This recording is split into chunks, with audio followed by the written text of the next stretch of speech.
स्वागत आहे श्री विजय पवार सरांचं TAP पॉडकास्टमध्ये.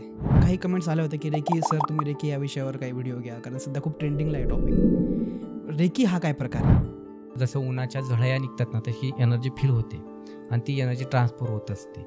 आपल्याला काही लोकांना दिसते, काही लोकांना नाही दिसत. एनर्जी त्या फील्डवरती एनर्जी दिसते ना. शिवलिंगावरती जा तुम्ही, असं शिवलिंग पकडा कधी बी आणि डोकं ठेवा, तुम्हाला कशी ऊर्जा फील होते. रेकी हा शब्द भारतीय वाटत नाही, जापानीज काहीतरी एक कन्सेप्ट आहे त्याला, असं काहीतरी ऐकून आहे. हे काय प्रकार आहे रेकी? मी आत्तापर्यंत कॅन्सर स्टेज 2 ते 3 मधल्या काही जवळ 51 केसेसमध्ये त्यांना रिलीफ दिली आहे. HIV पेशंट असतात, ते गोळ्या वगैरे किती त्यांचे आयुर्मान किती कमी होतं. या पेशंटमध्ये माझ्याकडे रिझल्ट मी दिलेले, त्यांचे आयुर्मान वाढलेलं. बापरे. काही लोक मास्टर खूपच असतील, त्यांना 10 ते 15 वर्षाचा प्रॉपर अनुभव आहे. त्या लोकांना समोरचे सोल्स दिसतात, आत्मे दिसतात. काळा जादू वगैरे, ब्लॅक मॅजिक. रेकीच खुद एक ब्लॅक मॅजिक आहे का, असा एक लोकांना प्रश्न पडतो आणि गैरसमज आहे त्याचा. तुम्ही तो कसा दूर कराल? हिला कसं ब्लॅक मॅजिक म्हणू शकतो? रेकीचे काही साईड इफेक्ट होतात का? रेकीचा साईड इफेक्ट 0 असतो, चांगली कामं केली तर. 108% खात्रीने सांगतो, जो चुकीचं करेल ना त्याला भोगावं लागेल 2 ते 3 दिवसात. एक व्यक्तीने असा प्रश्न पाठवला मला की त्याने रेकीचा प्रयोग केला होता पण त्याला ते काही फीलच झालं नाही. अशी कमेंट्स किंवा असे प्रश्न काय येतात? म्हणजे दवाखान्यात गेलाय, डॉक्टर मला बरं करा, पण मला इंजेक्शन नको, गोळ्या नको, म्हणा कसं बरं होत आलं तुम्ही? खूप सुंदर प्रश्न विचारला, याचं मला क्लेरिफाय करता. रेकीसाठी काही नियम आवश्यक आहेत का? नॉनव्हेज खाऊ नका, असं बसा तसं बसा, अमुकच करा, पिरियड्समध्ये करू नका, हे साप चुकीचे. एक व्यक्ती होती आणि ती बोलताना असं एकदमच असे 3-4 आवाज निघायचे त्याच्या तोंडातून. मल्टिपल पर्सनॅलिटी डिसऑर्डर असे काहीतरी आजार. असे व्यक्ती 10-12 ठिकाणी जाऊन आली होती. त्या व्यक्तीला 1 महिन्यामध्ये त्यातून बाहेर रिलीफ केली होती. एक पेशंट होतं, त्याला हार्ट अटॅक आणि तो मुलगा होता 24 वर्षाचा. पल्स वगैरे बंद झालं, सगळं रिडिंग येणं बंद झालं होतं. मी सांगितलं त्यांना एवढं जा आणि त्या म्हणा तुम्ही फक्त. बरं, त्या 10 मिनिटांनी ते केल्यानंतर सांगितलेली गोष्ट, त्याचा श्वास चालू जाता, पुन्हा त्याचं रिडिंग यायला लागलं, त्याचा BP वाढायला लागला. त्यामध्ये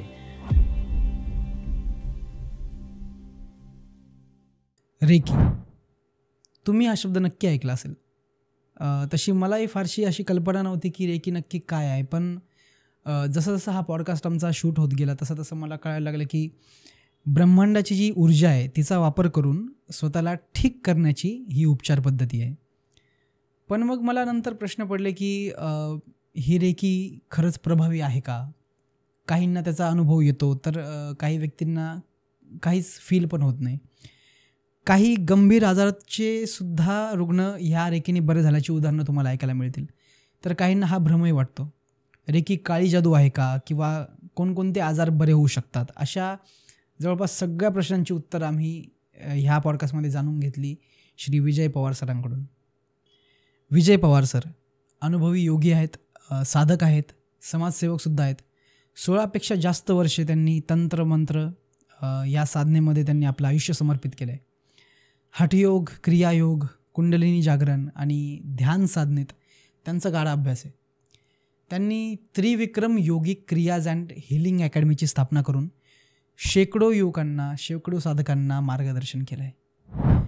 चॅनलला नवीन असाल तर सबस्क्राईब नक्की करा, कारण सबस्क्रायबरच्या बेसिसवरच आम्ही चांगले गेस्ट आणि पाहुणे आणू शकतो आणि त्यांच्या चर्चेचा आनंद तुम्ही घेऊ शकता. मी अमित, माझे प्रश्न खास आणि माझी ऑडियन्स फर्स्ट क्लास. पाहत राहा टॅप पॉडकास्ट. चला बघूया विजय पवार सर रेकीबद्दल काय म्हणाले.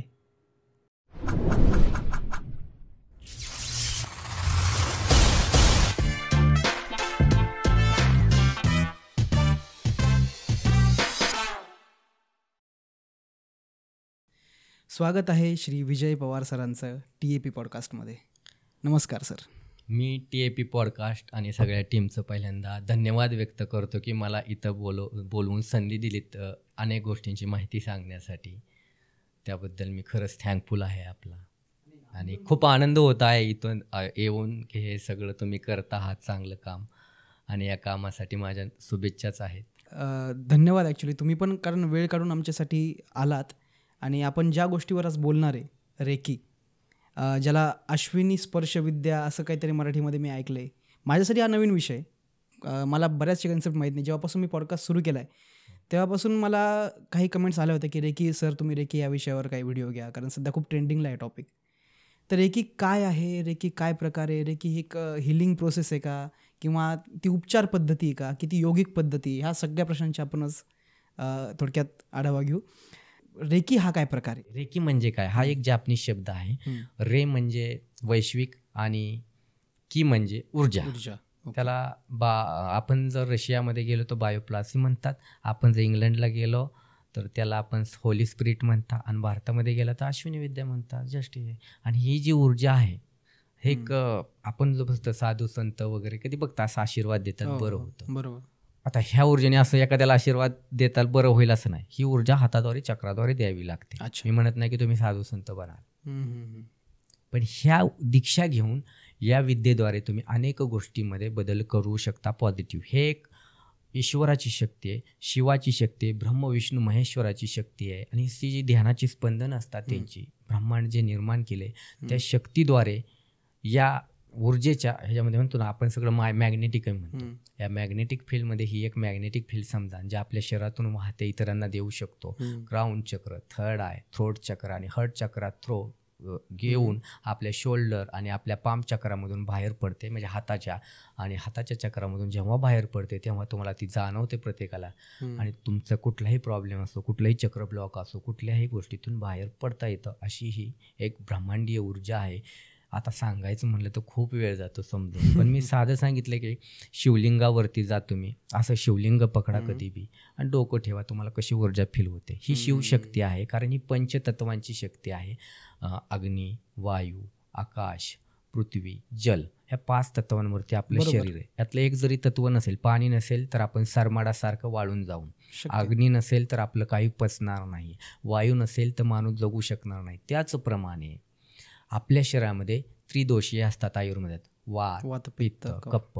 ही जी एनर्जी आहे तुमच्या 3 त्रिदोषावरती काम करते आणि 7 चक्रांवरती काम करते, प्लस ओरावरती काम करते. ओरा म्हणजे अबावले. तुम्ही देवासमोर जेव्हा बघता त्याच्या मागे काहीतरी पांढरं दिसतं, गुलाबी दिसते, असे ओरा असतात ते आपले, किंवा आपली सावली साईडला पडते, एक आपला तशीच ओरा असतो प्रत्येकाचा. ओरा म्हणजे तुमच्या शरीराचं एक वलय, अबावलय किंवा वलय म्हणा. एक फ्रिक्वेन्सी असते मायक्रो लेवलची. तुम्ही जर ते क्रिनिलियल फोटोग्राफीमध्ये बघा, त्याद्वारे सायंटिफिकली बघायला गेला त्यामध्ये तुमचा ओरा दिसतो. येस. आणि तो जो ओरा जो असतो तो प्रत्येकाचा असतो, आणि या ओराला छिद्र जर पडली तर माणूस आजारी पडतो, अनेक समस्यांच्या गर्तेत जातो.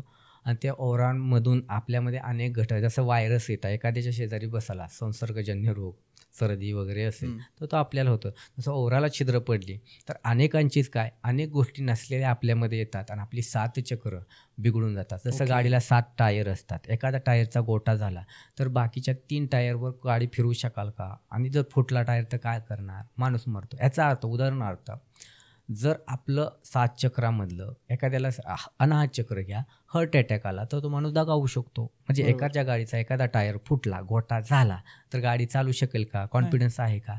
मग अवरोध निर्माण होतो, म्हणजे अडचणी निर्माण होतात. मग जेव्हा तुमचे सगळे टायर नवे असतील किंवा चांगले असतील, तुम्ही व्यवस्थित करून घेतलं, एक सेम टाईपमध्ये असेल, तर तुमची गाडी जोरात सुसाट पळते, जीवनात अडचणी येणार नाहीत, गाडीला कुठेही अडवणार नाही, अडचणी येणार नाहीत, गाडी नव्यासारखी पुन्हा होते, चांगली रिकव्हरी होते.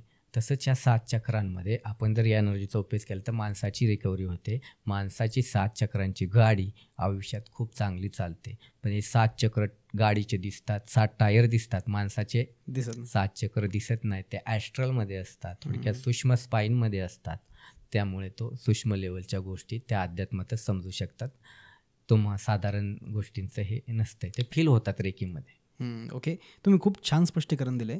त्यातून मला काही प्रश्न पडले. आता तुम्ही रेकीबद्दल बोलताना ब्रह्मा विष्णू महेश यांचा एक उल्लेख केला. रेकी आणि ब्रह्मा विष्णू महेश हे कसे जोडले गेलेत? हे बघा, रेकीमध्ये बघा, प्रत्येक गोष्ट मिळवण्यासाठी एखाद्या दुकानात काय गेला तर हे मला हवंय, घरात काय पाहिजे असेल तर आई मला ते हवंय. तसंच रेकी एनर्जी असते सगळीकडंच. म्हणजे लहान जेव्हा एखादी गरोदर महिला राहते, तिच्या जन्मापासून ते मूल 3-4 वर्ष होईपर्यंत ती एनर्जी असते तिच्या हातामध्ये. जेव्हा लहान मूल रडायला लागतं, फक्त आईने घेतलं की राहतं, आईच्या कुशीत आलं की कितीही आजारी असेल तर शांत बसतं. ती माया असते ना, बरोबर, ही एनर्जी एक आईसारखी, निर्मळ स्वच्छ पाण्याच्या झऱ्यासारखी आहे. आणि जेव्हा ही एनर्जी म्हणतो आपण ब्रह्म विष्णू महेश्वराची, काही पंचतत्वांची शक्ती आहे ना, पाणी घ्याल, माया, आई म्हणतो ना आपण, हे प्रेम, सगळं हे प्रेमाच्या तत्वावरती चालते. जेवढं तुमच्या हृदयामध्ये जेवढं प्रेम, तेवढं समोरच्या माणसाला अधिक एनर्जी चांगल्या पद्धतीने काम करतात. जेवढे संकुचित नुसतं तर ती एनर्जी तेवढ्या पद्धतीने काम करत नाही.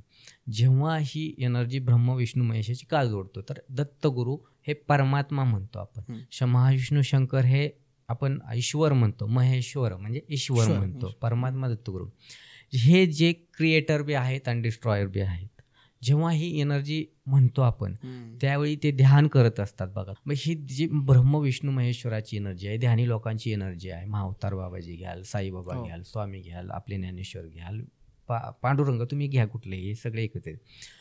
ध्यानाच्या अवस्थेतून एक स्पंदनं निर्माण होतात, ऊर्जा निर्माण होते, जी आपल्याला मिळत असते आणि या ऊर्जेद्वारेच आपण सगळे जगतो आहोत. आणि ही स्पंदन आहेत, ही आपल्याला जेव्हा मिळतात तेव्हा आपल्यामध्ये अनेक बदल होत असतात आणि आपण कुठलंही काम करतो सामान्यपणे. पण जेव्हा एक्स्ट्राची ही एनर्जी मिळते तेव्हा अनेक चांगल्या प्रकारे काम करतो. जेव्हा ही रेकी शिकत असताना आपण त्या कॉल करत असतो रेकीला 3 वेळा, रेकी ऊर्जा हातामध्ये प्रवाहितो, माझ्या हातामध्ये प्रवाहितो, मी रेकीचा बालक आहे, अमुक आहे, तमुक आहे, प्रार्थना करतो. 3 वेळा प्रार्थना केली जाते. राईट? का केली जाते? ब्रह्म विष्णू महेश. कुठलाही सिम्बॉल ड्रॉ करत असताना रेकीचा 3 वेळा म्हणलं जातं सिम्बॉल ॲक्टिवेट. उदाहरणार्थ चोकोरे सारखा सिम्बॉल आहे, चोकोरे चोकोरे ॲक्टिवेट ॲक्टिवेट ॲक्टिवेट.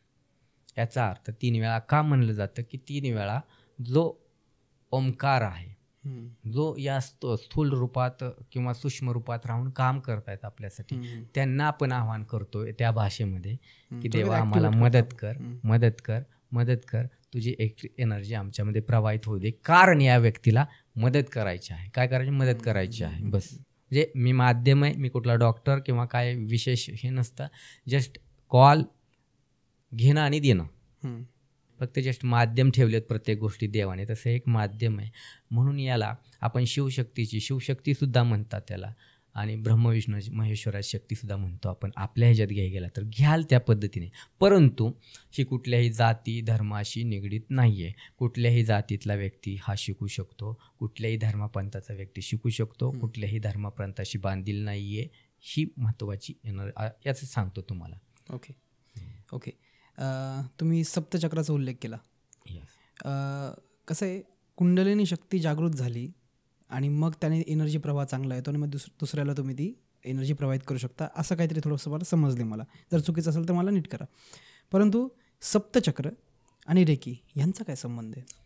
आता मी डायरेक्ट रेकी आणि सप्तचक्र. रेकी काय करते? सप्तचक्रांवरती काम करते. कुंडलिनी शक्ती खालून वरती जाते आणि रेकी काय करत असते? वरून खालती येते. म्हणजे पार्वती आणि शिव, जेव्हा पार्वती शिव एक होतं तेव्हा सहस्त्रार पाडतो, इनलाइटमेंट होती, म्हणजे आत्मसाक्षात्काराचा भाव येतो.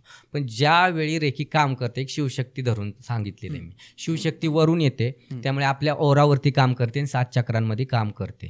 म्हणजे आपल्या 7 चक्रांमध्ये असलेले अडथळे, दुर्गंधी किंवा आजार बिजार काढते. मानसिक लेवलचे असतील, भावनिक लेवलचे असतील, किंवा अनेक ब्लॉकेज असतील, आपले पैसे, संपत्ती, कुठं ज्वाद टोनाटुका केला की त्या सगळ्यांना हळूहळू दूर करते आणि आपली चक्र, आपल्याला रस्ता थोडक्यात क्लिअर होतो आणि आपली चक्र ऊर्जा अनेक प्रकारे फिरू शकते. म्हणजे आपल्यातला आळस, दुर्गंधी, अनेक गोष्टी दूर होतात.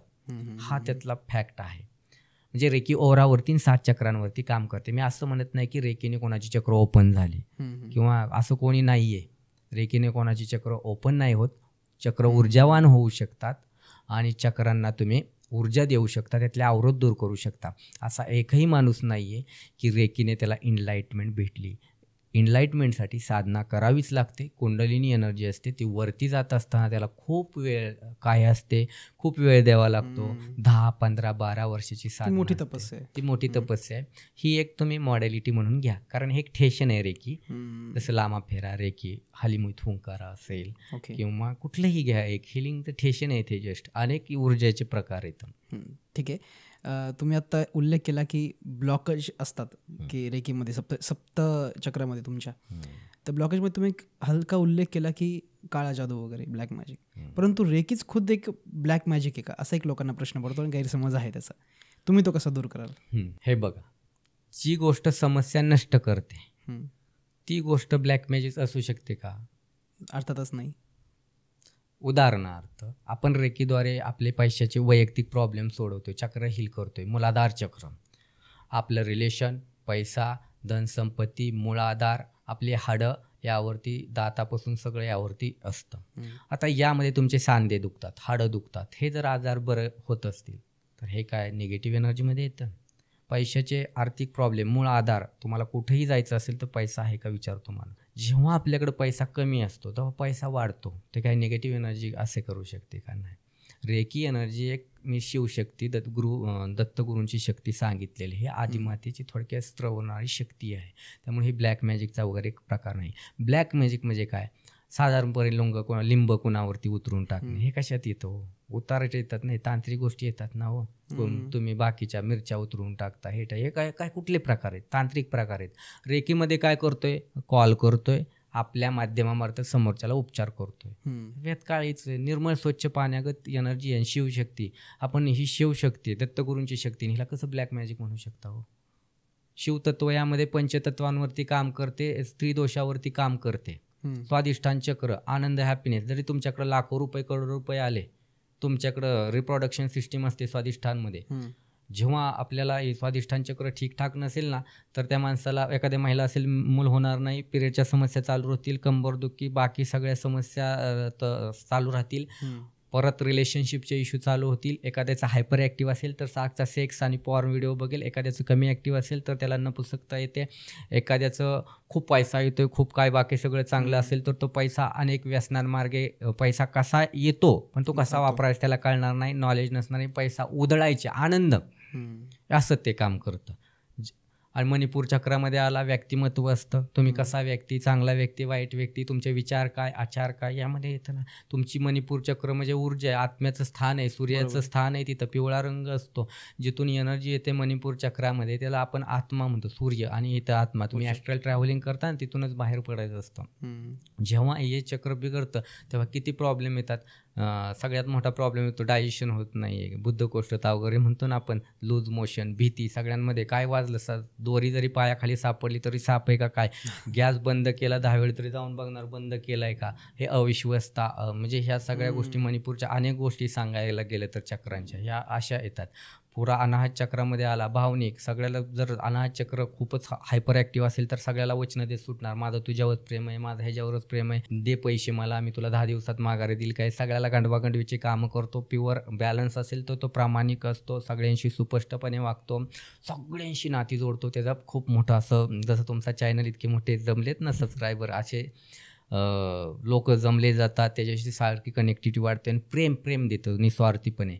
आणि दुसरं असतं, कमी जरी ॲक्टिव्हेट असेल तर कंडिशनल, सगळ्या गोष्टी कंडिशनमध्ये येतो, काहीच कामं होत नाही, अविश्वासता, विश्वास ढासळून जातो, कुठल्याच मार्ग मिळत नाही, सारखा तो टेन्शन खाली, स्ट्रेस खाली, एन्झायटी खाली राहतो. आणि सगळ्यात जास्त त्याला हार्ट अटॅक येण्याचं प्रमाण जास्त आहे. मणिपूर चक्र बिघडलं तर डायबिटीस होण्याचं प्रमाण जास्त आहे. स्वादिष्ठान बिघडलं तर त्याचं सेक्शुअल लाईफ, बाकी सगळी सोशल लाईफ खराब होऊन जाणार.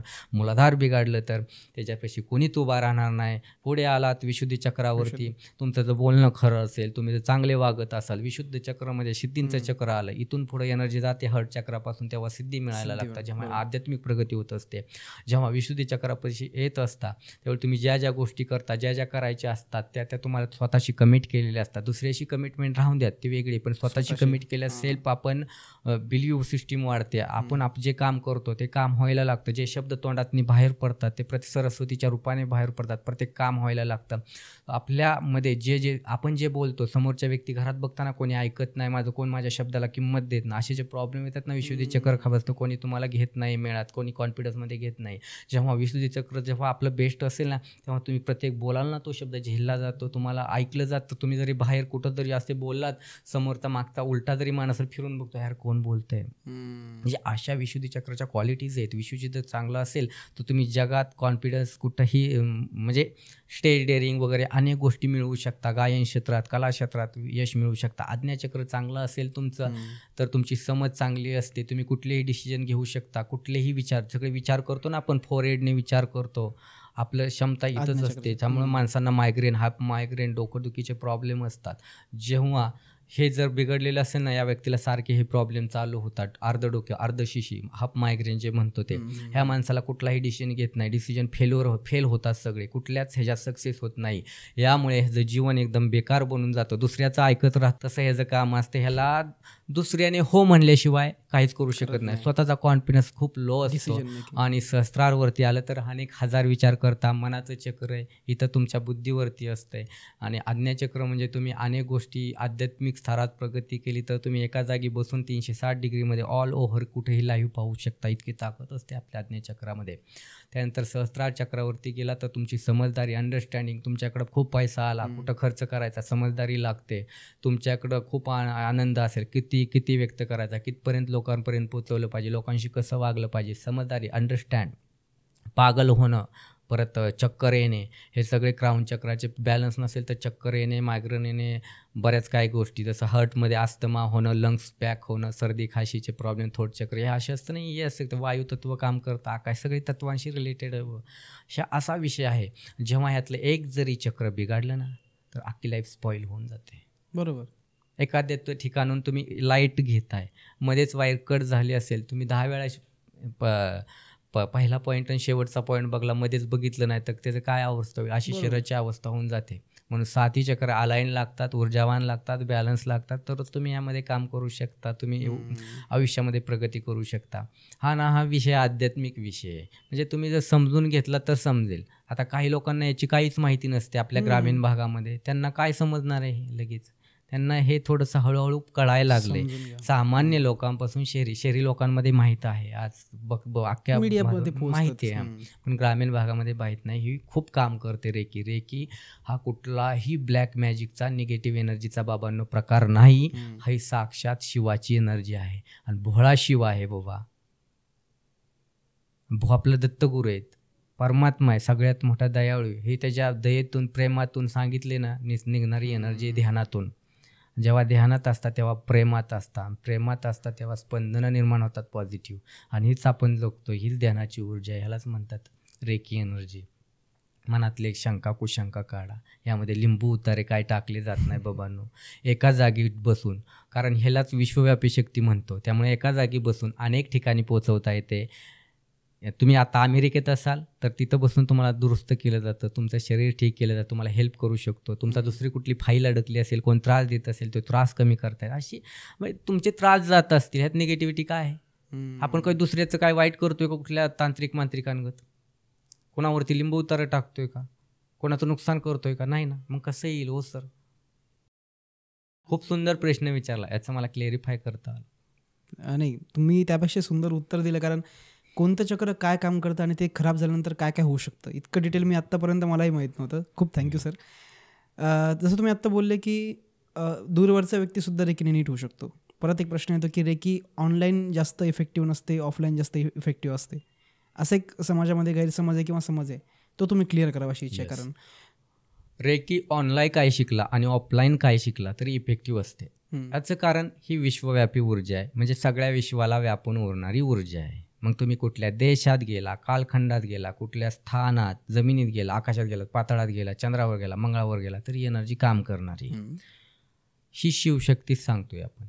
आणि ही शक्ती जेव्हा तुम्ही ऑनलाईन, हे नंतर आले ना मोबाईल, हे सिग्नल फ्रिक्वेन्सी, पहिले काय होतं, लँडलाईन केबल पुरून न्यायची ना, तेव्हा फोन का करायचा.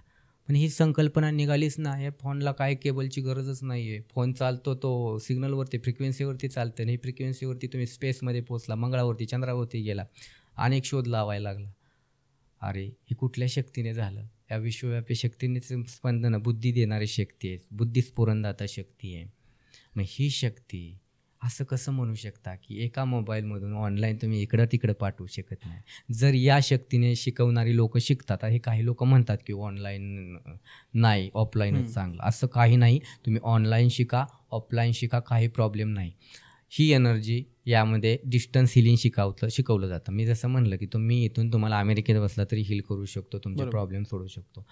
ऑनलाईन पद्धतीने बसून एनर्जी ट्रान्सफर होते चक्रातून. ही जी एनर्जी तुम्ही कसं, जसं उन्हाच्या झळया निघतात ना, तशी एनर्जी फील होते आणि ती एनर्जी ट्रान्सफर होत असते. आपल्यात काही लोकांना दिसते, काही लोकांना नाही दिसत, Energy जेवढी त्या सुद्धा. फील्डवरती एनर्जी दिसते ना, हां. जशा झळ्यात उन्हाळ्यामध्ये दिसतात ना तशी हो, हो, असते, हो. तशी आत बाहेर पडत असते.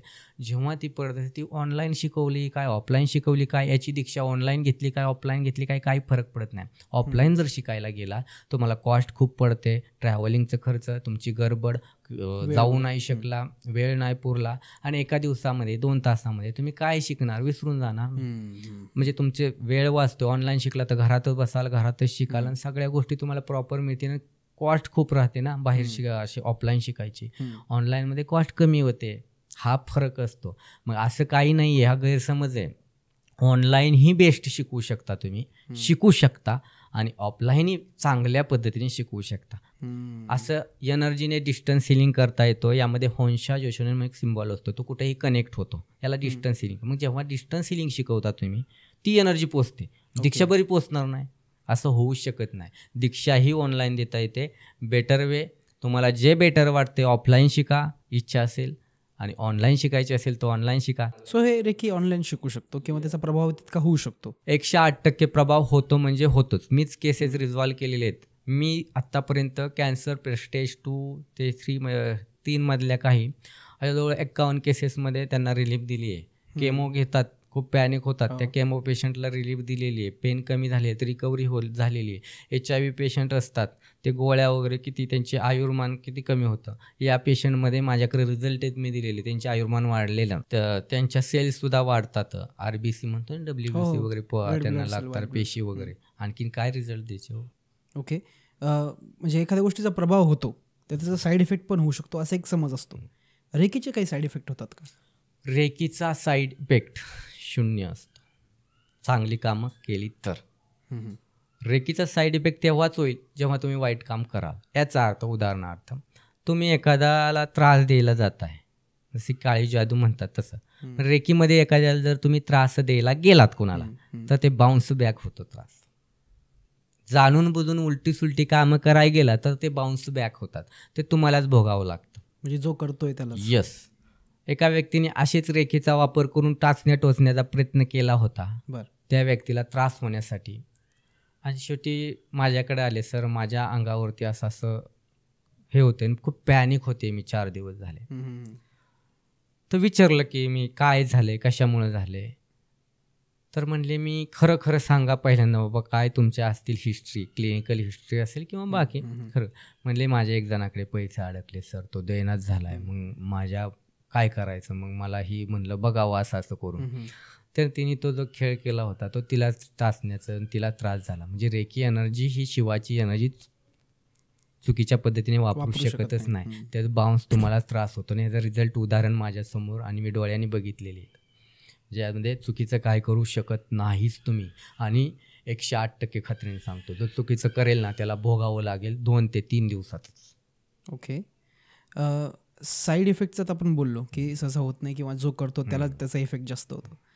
आता आम्ही काही प्रश्न विचारत असतो लोकांना आमच्या सोशल मीडियावर की ह्या प्रकारचे गेस्ट येणारे, तुमचे काही प्रश्न असतील तर सांगा.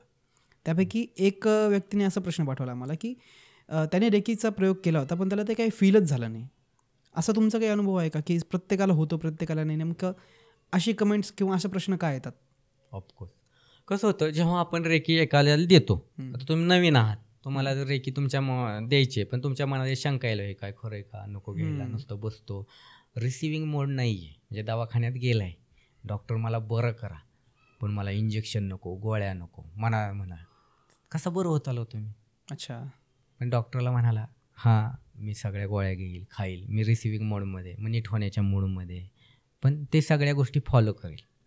तसंच रेकी हिलिंगमध्ये जेव्हा काही लोकांना अनुभव येतात किंवा नाही येत, एक तर त्यामध्ये पहिली गोष्ट त्यांची रिसिव्हिंग मोड नसतो की हे काय करतायत माझ्यामध्ये, काय अशी भीती असते. त्या भीती जर असेल तर रेकी त्यामध्ये इंटरफिअर करत नाही. रेकीला स्वतःची बुद्धी आहे, म्हणजे देवाला स्वतःचं इंटेलिजन्स आहे, तसं रेकीला स्वतःचं इंटेलिजन्स आहे. आपण फक्त माध्यम आहे इन्वोक करणं, समोरच्याला पोचवणं, हे एवढंच काम करते. मग तुमचा मोडच नसेल तर उद्या तुम्ही म्हणाल मला काय फीलच नाही झालं. काही लोक ऑनलाईन हिलिंग घेताना पैसे पेड आहे हिलिंग असते, एखाद्याला पैसे द्यायचे नसेल तर म्हणेल मला काहीच फरक पडला नाही.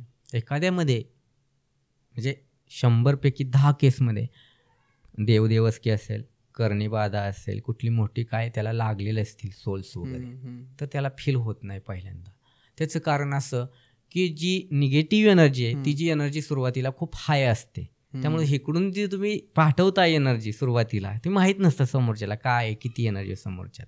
त्यामुळे त्या व्यक्तीला खूप फार कमी होतं, फील होतं. पण अशा व्यक्तीचं डोकं दुखतं, पोट दुखतं, पायाला गोळे येतात, चक्कर येते आणि अनेक प्रकारचे थॉट सुरू होतात. बरं. एनर्जी जाणवत नसेल तर बॉडीमध्ये असा इफेक्ट टाकते चक्रांमध्ये तुमच्या. पण हळूहळू जेव्हा प्रॅक्टिस कराल तर ते जाणवायला लागते. एखाद्याला असा अनुभव येतो, पण त्याची कारणंही सांगितली. अशी जर प्रॉब्लेम असतील मोड चालू करायला पाहिजे, पहिलं रिसिव्हिंग मोड, आणि असे काय बाधा असतील तर थोडासा उशीर लागतो. म्हणजे 8 दिवस 4 दिवसांनी जाणवेल, पण नक्की जाणवेल. ओके. आता पुन्हा प्रश्न येतो की नियम, तर रेकीसाठी काही नियम आवश्यक आहेत का? रेकीचे 5च नियम असतात. खरं बोला, सत्य, सगळ्यांवरती प्रेम करा, धन्यवाद व्यक्त करा युनिव्हर्सला, प्रत्येक गोष्टीप्रती मी तुमच्याशी बोलतोय सर धन्यवाद, आणि सगळ्यांशी प्रेमाने वागा, आपल्याशी आपण प्रामाणिक राहा. प्रत्येक गोष्ट करताना ईश्वराचं थोडक्यात त्याला धन्यवाद, त्याला अर्पण करा. ह्या छोट्या मोठ्या चिंता करू नका, इमानदारीने राहा. हे छोटेसे 5 नियम आहेत. काही लोक सांगतात नॉनव्हेज खाऊ नका, हा कुठला रेकीमधला नियम नाही. आता याचं हे सांगतो, खोडून काढतो. जेव्हा रेकी डिस्कवर झाली ती कुठली आली आहे, रिडिस्कवर, जपान रिडिस्कवर बोललो. जेव्हा नौदलामध्ये काम करता, नॉनव्हेज खाता की नाही, जपानीज लोक नॉनव्हेज खातात की नाही, अमेरिकन लोक नॉनव्हेज खातात की नाही, खावीच लागतं ना. मग तुम्ही मनानेच भारतात काही बी नियम लावले जातात, कुठं मीठ अंगाला लावा, काय लावा, हे अशी काही संबंध नाही आहे बरं का. रेकी स्वतः ओरा क्लीन करत असते, आपण नाही करत असतो. त्यामुळे या गोष्टींची काय गरजच पडत नाही आहे नियम लावायची. कुठं नॉनव्हेज खाऊ नका, असं बसा, तसं बसा, अमुकच करा, पिरियड्समध्ये करू नका, हे साप चुकीचे. अच्छा. असले कुठलेही नियम नाही. कुठलीही महिला रेकी घेऊ शकते. सुतक असेल तरी तुम्ही रेकी घेऊ शकता. कुठलं काही जरी असेल प्रॉब्लेम तरी इमर्जन्सीमध्ये 24 तासामध्ये कधीही वापरू शकता. काही लोक म्हणतात ते प्रमाण सकाळचीच घ्यावी, सकाळची घेतलेली उठले तर चांगलंच असतं, परंतु असं नाही आहे. कुठंही तुम्ही रात्रीची 2ला घेतली, 12ला घेतली, दुपारी घेतली, सकाळी घेतली, सायंकाळी घेतली तरी चालते. असलं काही बंधत नाही. 24 तास ही ऊर्जा देव काय झोपतात का म्हणजे असं म्हणायचं का कोणाला? नाही, असं नाही. 24 तासात कधी घेऊ शकता. दुसरी गोष्ट, आणखीन कुठलीही बंधनं नसतात याला. रेकी कोणीही शिकू शकता, कुठलाही जाती धर्माचं बंधन नाही, काय नाही. लहान मुलांपासून शेवटच्या श्वासापर्यंत माणूस शिकू शकतो. म्हणजे आईच्या पोटात मूल असलं ना तेव्हा जरी रेकी घेतली आणि लास्टपर्यंत तुम्ही शेवटच्या श्वासापर्यंत माणूस घेऊ शकतो. महिला शिकू शकता, तरुण, वयोवृद्ध कोणीही शिकू शकता. शेवटी प्रत्येकासाठी ही ऊर्जा आहे आणि सगळ्यांनी वापरावी हे माझं म्हणजे विनंतीच आहे. ओके. सगळे घेऊ शकतात, काही बंधन नाही, हे तर गोष्टी कळल्यात. आता रेकी कोणत्या कोणत्या गोष्टींवर कामी येते? कारण तुम्ही आता 2-3 सांगितलंच की जसं रुग्ण असतो, कॅन्सरचे पेशंट तुम्ही ठीक केलेत, तर अजून असे कोणकोणते फॅक्टर्स आहेत की त्यांच्यावर रेकी काम करू शकते? जेव्हा आपलं आरोग्य असेल, आपल्या आरोग्याच्यात थंडी, ताप, सर्दी, खोकला हे छोट्या छोट्या समस्या असतील, इथून तुम्ही रेकी वापरू शकता. पोटदुखी, गुडघेदुखी, सांधेदुखी ते मोठे कॅन्सर आणि HIV सारख्या आजारांवरती पेशंटला तुम्ही हेल्प करू शकता. बाकीचे तर आजार छोटे, सांधेदुखी, हे मोडलं ते मोडलं ते, फक्त थोडंसं हार्ट पेशंटचं जर सर्जरी झालेली असतील किंवा काय म्हणतो आपण त्याला अँजिओग्राफी झाली असेल तर ते त्या पेशंटला जपून द्यावी लागते. बाकी काहीच अडचण नसते. तुम्ही छोट्या रोगापासून मोठ्या रोगापर्यंत कुठलेही देऊ शकता. प्लस गायीला देऊ शकता, व कुत्र्याला, मांजराला, सगळ्या मुक्या जनावरांना, झाडांना, फुलांना, पालांना विश्वव्यापी शक्ती. जेवढी तुम्ही वापराल तेवढी तुमची वाढतच जाईल. जेवढी तुम्ही द्याल निसर्गाला, निसर्ग तुम्हाला देतच जाईल. म्हणून आरोग्यावरती काम करते. दुसरी समस्या असते मानसिक स्तरावरची. मेंटली आज या आधुनिक युगामध्ये आज कॉम्प्युटर, मोबाईल, लॅपटॉपचा लोक वापर करत आहे. म्हणजे स्ट्रेस, एन्झायटी, डिप्रेशनमध्ये खूप जात आहेत आणि त्यामध्ये नोकऱ्या जात आहेत, काढतात ऑफिसमध्ये, पगार, सॅलरी, नोकरी मिळत नाही, छोकरी मिळत नाही, अशा अनेक समस्या आहेत. तर हे मानसिक समस्यामधून बाहेर पडत असताना रेकीमध्ये सेहेकी सिंबल असतो, हा खूप काम करतो. तुमचे किती जरी डिप्रेशन असेल ना ते 3-4 दिवसामध्ये खाली करतो, तुम्हाला ऊर्जावान करतो, तुमचं डोकं ब्लँक आणि तुमच्या कामासाठी पुन्हा निर्माण करतो, क्रिएटिव्हिटी बनवतो. स्वादिष्टांच्याकडे क्रिएटिव्हिटी असते, तुमच्या ती क्रिएटिव्हिटी वाढवतो, आणखीन काय नवीन ताकदीच्या संधी तुमच्यासाठी उपलब्ध करतो. असं रेकी काम करते मानसिक स्तरावरती. मग तुम्हाला डिप्रेशन, एन्झायटी वगैरे असेल यातून सगळ्यातून बाहेर पडता येतं आणि एक चांगला तुम्हाला कॉन्फिडन्स येतो आणि करण्याची ताकद, बळ मिळतं, सामर्थ्य मिळतं. देव म्हणतो ना, तू कर्म कर, मी तुझ्या पाठीमागे इच्छा आहे, काय द्यायचं ते मी देईल, योग्य वेळी देईल, उचित वेळी देईल, असं काम आहे. हे झालं मानसिक लेवलवरती. एक भावनिक स्तरावरती माणसाच्या भावनासारख्या म्हणजे चंचल असतात. आता तुम्ही तुमच्यावरती विश्वास टाकला, पण थोडं कोणी दुसऱ्यांनी 5-10 मिनिटापूर्वी मला कोणी सांगितलं नंतर, हा माणूस काय रे बापरे असा ते तसंच आहे. तर माणसाचा विश्वास म्हणजे भावनिक स्तरावरती त्याचं हे होतं, आत्मविश्वास नसतो. मग आत्मविश्वास नसेल तर कसं सक्सेस मिळेल? मग भावनिक स्तरावरती रेखेमध्ये प्रेम. आता बघा, नवरा बायकोचं नातं असेल, एकमेकांमध्ये विश्वास असेल, प्रेम असेल चांगलं, तुमचं भावना एकमेकाशी आणखीन गुंतल्या जातील ना, तुम्ही आणखीन जवळचे होल ना, तुम्ही वायविक संबंध सुधारतील किंवा घरातले फॅमिलीचे संबंध सुधारतील. भावनिक स्तरावरती मेंटली स्ट्रॉंग राहताल, डिसिजन चांगले घेऊ शकाल. भावनिक होऊन जर शेअर मार्केटला इथं हे म्हणला इथं पैसे लाव, तिथं लावले शेअर मार्केटला, लाखोचा फटका बसला तर काय कराल?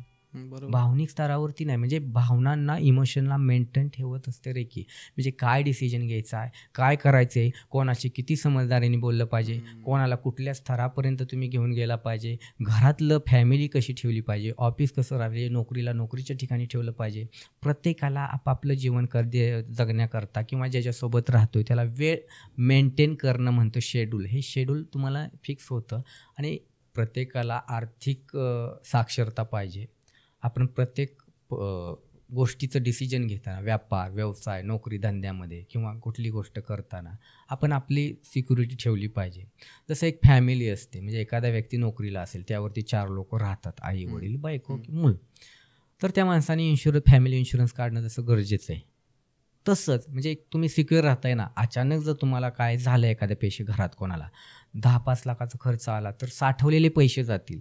त्याच जागेवर तुम्ही इन्शुरन्स असेल, आर्थिक साक्षर असाल, तर त्या इन्शुरन्समध्ये, फॅमिली इन्शुरन्समध्ये तो व्यक्ती 10-5 लाखाचा इन्शुरन्स असेल, त्यातनं रिकवर होईल ना. बरोबर. तशीच आर्थिक साक्षरता. असे लोकांना प्रॉब्लेम असतात, मेंटली कळत नाही की खूप पैसा येतो एखाद्याला, कुठं लावायचा, कुठं नाही, कुठं इन्व्हेस्ट करायचा, ह्याची सुबुद्धी येते. आर्थिक जे कर्जबाजारी झालेलं असतात, खूप कर्जाचा डोंगर चढला आहे, पैसेच नाही आहेत, मग या आर्थिक गर्तेतून बाहेर काढण्यासाठी मार्ग खुले करते. जे एक व्यवसाय चालत नसेल तर दुसऱ्या व्यवसायाला तुम्हाला फायदा रेकी दिली तर तो व्यवसाय डेव्हलप होतो. जो चालत नाही, बंद पडलाय, ते व्यवसाय मी चालू करून दिलेले आहेत. एखाद्याचं कर्ज फिटत नसेल तर काही त्यात उपाय दिलेले आहेत, त्याने तुमच्याकडं अर्निंग सोर्स आणखीन वाढतं, ग्राहक आकर्षित होतं. अशा पद्धतीचं रेकी काम करते. आणि आपल्याला समजा नोकरी करताय आणि नोकरीमध्ये पैशाची बचत होत नाही, वारंवार हॉस्पिटलला खर्च होतात, इकडं तिकडं खर्च होतात, म्हणजे कुठंतरी ड्रेनेज होतोय ना, पैसा लिकेज होतोय. हा पैसा थांबवतोय तो लिकेज.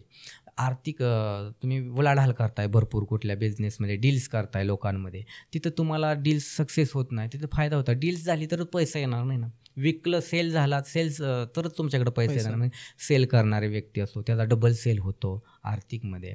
तुम्ही नोकरी करत असाल तर होतं नोकरीमध्ये, शेती करत असाल तर शेतीमध्ये खूप फायदा होतो. यात आर्थिक गोष्टीची सुबत्ता येते. म्हणजे कुणाचे शेअर मार्केटमध्ये पैसे जरी बुडाले असतील तर पुन्हा त्याला त्यात यश मिळू शकतं, तो पैसा रिकवर करता येऊ शकतो रेखेचा वापर करून.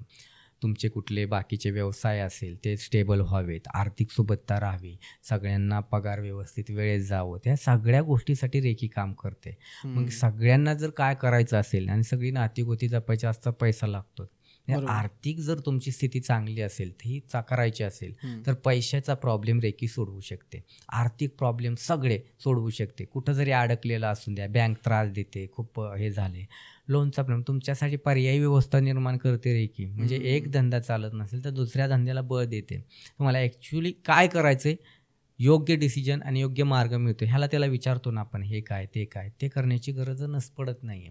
रेकी ऊर्जा इतकी काम करते, कॅश बॉक्सला रेकी ऊर्जा दिली तर तुमच्याकडे त्या दिवशी रेकी कॅश फ्लो वाढणारच. बरं, एखाद्याकडे डील करायला गेला, ही डील सक्सेस होऊन तर डील सक्सेस होणारच. तुम्ही पैसा येणार का, मी म्हणत नाही की बसून येईल, कर्म करा, द्यायचा आहे तो देईल. जे जे काम कराल त्यात यश द्यायचं काम रेकी करेल. जिथं जिथं अडकलाय पैसा, त्या पैसा बाहेर काढण्याचं काम कोण माघारी देत नसेल, बुडवत असेल, ते रेकीद्वारे करू शकता तुम्ही. ओके. आता हे कसं आहे, ह्या गोष्टी बऱ्याचशा पितृदोष, ग्रहदोष याला पण अटॅच होतात. म्हणजे कसं, माझ्या लाईफमध्ये काही प्रॉब्लेम चालू आहे समजा, तर तो मला ॲस्ट्रॉलॉजरकडे गेला तर तो म्हणतो की तुमचा ग्रहदोष आहे किंवा तुमचा पितृदोष आहे. आता रेकी आणि पितृदोष, ग्रहदोष ह्या गोष्टी आहेत, ह्या दोन्ही एकमेकांना कनेक्टेड आहेत का? पितृदोष, ग्रहदोष, कालसर्पयोग असेल, कन्या विष योग, त्यात अनेक प्रकारचे योग असतात. तर सगळ्यावरती रेकी काम करते. जेव्हा तुमचे 5 तत्व अलाईन होतात तर तुमचं प्लॅनेट ॲटोमॅटिकली अलाईन होत असतं. मग पितृदोष असेल, एखाद्याला पितरांचा त्रास होतोय, आता मी तर त्यामध्ये असं शिकवतो की तुम्ही कुठल्याही मृत व्यक्तीशी बोलू शकता जे तुम्हाला त्रास देतात, पूर्वज वगैरे, किंवा का त्रास होतोय ह्याचं तुम्हाला शिकवत होतं की पितरांशी बोलून बाबा काय नेमकं माझ्याकडून राहिले, काय चुकलंय, मी काय करू तुमच्यासाठी. त्यावेळी ते उत्तर देतात की बाबा तू हे राहिले किंवा ते राहिले, तो आमची ही शांत किंवा ते त्यामुळे शांती नाही मिळत. ते उत्तरं देतात आणि ती छोटी मोठी सांगितलेली गोष्ट जर केली ना त्यांनी, तर त्या दिवशीपासून त्याचा पितृदोष जातो. नाहीतर अनेक लोकांना पितृदोषासाठी शांती करावी लागते, काय करावी लागते. मग हा दोष किंवा यातून जे शिकवलं जातं, ज्ञान दिलं जातं, तर अनेक मृतात्म्यांशी बोलू शकता किंवा आपल्या पूर्वजांशी किंवा आपल्या अनेक गोष्टींशी, किती त्रास होतोय त्या गोष्टींशी बोलू शकता. रेकीने सोलसुद्धा, म्हणजे काही लोक मास्टर खूपच असतील, त्यांना 10 ते 15 वर्षाचा प्रॉपर अनुभव आहे, त्या लोकांना समोरचे सोल्स दिसतात, आत्मे दिसतात, ते बोलतात सुद्धा, यामुळे प्रॉब्लेम होतो या व्यक्तीला, त्यासाठी. पण रेकी एनर्जीने जेव्हा हील करता पितृदोषाला, पितृदोष निघून येतो. कालसर्पयोग किती जणांच्या तरी पत्रिकेत निघतो, तोही निघून जातो. शिवशक्ती आहे, तुम्ही ते ऑटोमॅटिकच ते क्रिया होते. आणखीन ग्रहपीडा असतील, आता ग्रहपीडा काय, चंद्र, सूर्य, तारे, मंगळ, बुध, नेपच्यून, राहू, केतू, हे शनिपीडा वगैरे सगळ्या दूर होतात या रेकी. कारण हे प्लॅनेटचीच नाही, पंचतत्व बॅलन्स करा तर ऑटोमॅटिक ही शक्ती तुमच्यामध्ये इन्व्हॉल्व होते. 7 चक्र अलाईन झाले, प्रत्येक चक्र एक कुठल्या नाही कुठल्या प्लॅनेटला जोडल्या गेलेलं आहे. जसं मणिपूर चक्र सूर्याशी जोडले, आपलं मूलाधार चक्र पृथ्वी तत्वाशी जोडले गेलेले आहे, आपलं कंठ बुध ग्रहाशी जोडले, बोलतो जे आपण, जे काय वागतो, जे काय असतं, तर प्रत्येक गोष्ट आणि हे आकाश तत्वाशी जोडले गेलेले. म्हणजे पूर्ण आपण जे बसलोय ते आकाशाखाली बसलोय ना, म्हणून तर हे सगळे ऑटोमॅटिक ग्रहदोष निघून जातात. त्यामुळे हे असले काही छोट्या मोठ्या गोष्टी असतात ना, लग्न जमना, ग्रहदोषण, फलानं, मंगळदोषण, काही नाही, रेकीने सगळं क्लिअर करून मी स्वतः केस सॉल्व्ह केले. तसे मी लोकांना सांगतो, तुझं असं सांगितलंय ना पत्रिकेत, एवढं हील कर, त्याला 11 ते 21 दिवसामध्ये त्याचं लग्न जमलेलं आहे, त्याची ती पीडा दूर झाली. एखाद्याचं फायनान्शियल प्रॉब्लेम असेल ना, असं कर सांगतो मी, विशिष्ट सिक्रेट, आपला प्रत्येक गोष्टी सिक्रेट काय नाही काही शिकवत असतो. त्याचे 11 ते 21 दिवसामध्ये प्रॉब्लेम सॉल्व्ह करून दिलेत प्रत्येक गोष्टीचे. हे छोटी मोठी गोष्ट आहे की काही काम, विश्वव्यापी शक्ती आहे, ग्रह ताऱ्यांच्या पलीकडे जाऊन काम करते. ही शक्तीचे स्पंदनं येतात ती ब्रह्म विष्णू महेशाकडून येतात, ज्यांनी क्रिएटिव्ह आणि डिस्ट्रॉयर आहे त्यांच्याकडून येत असतील तर तुमच्या शरीरात काय बदल होऊ शकत नाही. आध्यात्मिक प्रगती खूप होते. तुम्ही सांगितलं आत्ता बोलता बोलता की शेतीचा शब्द वापरला होता तुम्ही, शेतीसाठी पण उपयोग केला आहे मी. शेतीसाठी म्हणजे मला समजलं नाही, शेतीसाठी काय उपयोग होऊ शकतो रेकीचा? शेतकरी म्हणजे सगळ्याच गोष्टी येतात, तुम्ही अन्न धान्य, गुरं ढोरं, दूध, सगळंच काय येतं. एखादा शेतकरी गुरांचा व्यवसाय करत असेल, जनावरं पाळत असेल, दुधासाठी वाढण्याकरता, तर त्याचे दूध वाढते, त्या गायीचं उत्पादन. आजारी पडली एखादी गाय तर तुम्ही ह्याला बोलव, त्याला बोलव, डॉक्टर असतात, हे तर बोलवणं गरजेचं आहे, सायन्स बरोबर. परंतु असं काय असतं की ते सापडत नाही, कोणीतरी गोठ्यामध्ये लिंबू पुरतं, कोणीतरी काहीतरी टाकून जातं, कुठं काय होतं गायीला अचानक. तर त्या केसेसमध्ये जेव्हा तुम्ही याचा वापर करता ना, तर ते बाहेर पडतात. मग तुम्ही एखाद्याला बोलून वाळू टाकता, कुठं मंत्रीहून वाळू टाकता, तर ह्या रेखेचा वापर केला ना, पटकन गायी नीट होते. गायीला तोंड येतं, जिभेवरती म्हणतो ना आपण, ते शेण चोळतो, त्या रेखेचा वापर केला की येते. जेवढे प्राण्यांना वापराल त्याच्यात 10 पट एनर्जी तुम्हाला मिळत असते. तुम्ही केल्या या गोष्टी? हा, आम्ही तर ग्रामीण भागातूनच आहे, त्यामुळे या गोष्टी आम्ही रेग्युलरली फॉलो करतो. आम्ही कुत्रे, मांजरं, आता ओळखीचा असू नसू तरी आम्ही देतो. तो रस्त्यावर एखादा पडला, ॲक्सिडेंट झाला, चालता बोलता रेकी देतो. मी मुलांना शिकवले, माझ्या स्टुडंटला, की ते करतात हे सगळं, रिझल्ट येतो. म्हणजे गाय राहिलं शेती, आता मका लावली, खूप सारे त्यावरती किडे पडतात, किंवा टोमॅटो लावलं, खूप काय होतात. तुम्ही सेंद्रिय शेती करायची इच्छुक असता, मग तुम्ही किती मारून औषधं मारणार आहे, किती तुम्ही त्यातले किडे मकोडे घालवणार. रेकी नुसती तुम्ही जर घेतली, माती घेतली आणि त्याला तुम्ही ठराविक गोष्टी मी सांगतो त्या केल्या, रेकी ही केल्या, तर तुमच्यावरती किडे येणार नाहीत. तुमचे टोमॅटो करत असाल, गहू, ज्वारी, बाजरी करत, उत्पन्न तुम्ही मिळताना त्याच्यात 1.5 दुप्पट व्हायला लागतं. जेवढं कराल, जेवढं वापराल, ते अनेक पद्धतीने मी शिकवतो कसे वापरायचे, त्यामध्ये ते. पण तुम्हाला जर सांगितलं की अन्नधान्य असो किंवा गुरंढोरं असो, सगळ्यांवरती वापरू शकता बाबांनो. झाडा फुला पानांवरती दुप्पट उत्पादन मिळवू शकता. तुम्ही सांगितलं तुम्ही सामान्य लोकांना पण शिकवता, त्याबद्दल थोडं सांगा ना की तुम्ही कसं शिकवता. माझ्याकडे आहे ना जवळ 75-80 वर्षाचे वयोवृद्ध असतात आणि शाळेची मुलं सुद्धा शिकतात माझ्याकडून. तर लहानांपासून मोठ्यांपर्यंत लोक शिकत असतात. रेकी शिकवताना काहीच अडचण येत नाही त्यांना. इतक्या भाषेत की लहान मुलाला कसं शिकवतात पहिली दुसरीमध्ये या पद्धतीने शिकवत असतो. कोणाला वापराय बी येत नाही झूम वगैरे तरी शिकवतं, ओके हे करतात. आणि रेकी लेवल 1 आम्ही फ्री शिकवतो अख्ख्या ह्याच्यात सामाजिक हेतूने लोकांपर्यंत पोचण्याकरता आणि त्यांचे हेल्थचे प्रॉब्लेम सोडवण्याकरता. तर कारण सामान्य लोकांमध्ये कसं असतं आर्थिक सुबत्ता नसते, मग त्या लोकांसाठी तो ठेवलेला प्रोग्राम असतो. मग ते रेकी लेवल 1शी पूर्णपणे डीपमध्ये शिकवतो आम्ही त्यांना. मग त्यांना ते समजतं. असे लोकांचे इतके भारी भारी रिझल्ट येतात, ते तंदुरुस्त होतात, त्यांचे प्रॉब्लेम्स होतात. वयस्कर लोकांना दिसायचे प्रॉब्लेम असतात, मेमरी ऐकाय येत नाही किंवा लक्षात राहत नाही आहे, सारखे आजारी पडत असतात, हे प्रॉब्लेम सॉल्व्ह होतात. लहान मुलांमध्ये मोबाईलचं ॲडिक्शन असते, हे सुद्धा प्रॉब्लेम सॉल्व्ह होतात ना. मग लहानांपासून मोठ्यांपर्यंत आम्ही रेकी शिकवत असतो. हे शिकवताना खूप अनुभव चांगले येतात. एकदम मराठी भाषेमध्ये शिकवत असतो आणि कुठलीच त्यामध्ये अडचण राहत नाही आहे. कुणाची जरी समस्या असेल तर खूप वेळ देतो आम्ही त्याला, म्हणजे 10 समजेपर्यंत शिकवतो. आता एक शिक्षक गुरु कसा असावा तुम्ही धरलं मनामध्ये, तर साधारणतः जसा शाळेमध्ये मल्टिपल तुम्हाला गोष्टी शिकवल्या जातात, खेळ शिकवले जातात, अनेक विषय शिकवले जातात, भाषण, स्टेज डेअरिंग, अनेक गोष्टी शिकवल्या सगळ्या जातात. अलग अलग विषय. तसं मल्टिपल गुरु कसा असा म्हणजे सगळ्या मल्टिपल गोष्टी येत असतात. आध्यात्मिक ज्ञान, सामान्य ज्ञान, जनरली, आणि आईची माया असावी लागते गुरुमध्ये एखाद्याचं. म्हणजे तुम्ही गुरु व्हायचं म्हटलात तर बरोबर ह्या सगळ्या गोष्टी कुठं बघा की अंगणवाडी बालवाडीपासून देत राहतो शिक्षक. आई नंतर ह्याला आई एक गुरु, शिक्षक एक गुरु असतो, असे आध्यात्मिक गुरु असतात. मग या लेवलने मी सगळ्यांना मायाने शिकवत असतो. सगळ्यांची पर्सनली प्रॉब्लेम 1 to 1 विचारतो, त्या प्रॉब्लेमवरती काम मी स्वतःना नाही जमलं तर मी करून देतो, बाहेर काढतो त्यातून. आता हे झालं तुम्ही सामान्य लोकांना शिकवता, तुम्ही प्रोग्राम अरेंज करता आणि फ्री ऑफ कॉस्ट पण शिकवता. परंतु ज्याला डीपमध्ये जायचं आहे, ज्याला ते लेवल्स वगैरे असतात, तसं शिकायचं असेल तर तुमची फीस वगैरे किती असते किंवा त्याबद्दल काही सांगा. ज्यांना रेकी लेवल 2 शिकायची, 3 शिकायची, 4 शिकायची, ग्रँडमास्टर व्हायचे, अशा लोकांसाठी आपण खूप फार फी कमी घेतो. म्हणजे बाहेर जी फी आकारली जाते त्यापेक्षा खूप कमी असते आणि 10च्या आतच असते. म्हणजे सगळ्या लेवल शिकू शकता माझ्याकडे तुम्ही ते यापर्यंत. आता यामध्ये रेकी लेवल जी शिकतात म्हणजे एक लेवल फक्त हेल्थ पुरती मर्यादित असते, पण जे काय अनेक ग्रहपीडा वगैरे वगैरे तुम्हाला शिकाय, ग्रहदोष असतील, पैशाचे प्रॉब्लेम असतील, पितृदोष असतील, कुठलं काय जादूटोना, देवदेवस की भूतबाधा, इतर काय प्रॉब्लेम असतील असे आणि सुटत नसतील, पैसे कोण माघारी देणं काय नाही, तर रेकी लेवल 2 शिकणं, 3 शिकणं, 4 शिकणं चांगला हिलर होण्यासाठी खूप गरजेचं आहे. याचं कारण असं आहे की रेकी लेवल 2 मध्ये सिम्बल असतात, चोकोरे, सेहेकी, होन्शा, जोशुनेन. 3 मध्ये रेकी लेवल 2 मध्येच आम्ही जवळजवळ 8 ते 10 सिम्बॉल देतो. रेकी लेवल 3 मध्ये गेला तर तिथे बी 8 ते 10 सिम्बॉल असतात. ग्रँडमास्टरमध्ये तर खूप असतात, 20, 25, 50 सिम्बॉल असतील पुढे. तर हे कशासाठी तुम्ही जर शिकावं तर तुम्हाला एक चांगला हिलर व्हायचं आहे आणि तुम्हाला इथून बसून दुनियात भरात हिलिंग करायचं आहे, डिस्टन्स हिलिंग, तर रेकी लेवलच्या पुढं तुम्ही नक्की 2च्या पुसनी शिकू शकता.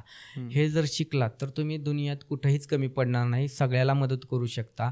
आणि हे सगळ्यांनी शिकावं मी तर म्हणतो. लेवल 2, 3, 4 जेवढं तुम्हाला शक्य आहे तेवढं. आणि तुम्ही एक रेकी शिक्षक होऊन दुसऱ्याला शिकवू शकता ना. आज समाजात याची गरज आहे. तुम्ही आज ॲलोपॅथीला कंटाळत ना गोळ्या खायला लोक, याचा जर वापर केला तर किती सहज पद्धतीने बरं होते. 5 मिनिटात ताप उतरतोय, आरोग्याचा फायदा, आर्थिक फायदा, भावनिक फायदा, थोडक्यात फायदा सगळेच गोष्टीतून बाहेर पडताय ना तुम्ही. माध्यम हे तुम्हाला चांगल्यापैकी.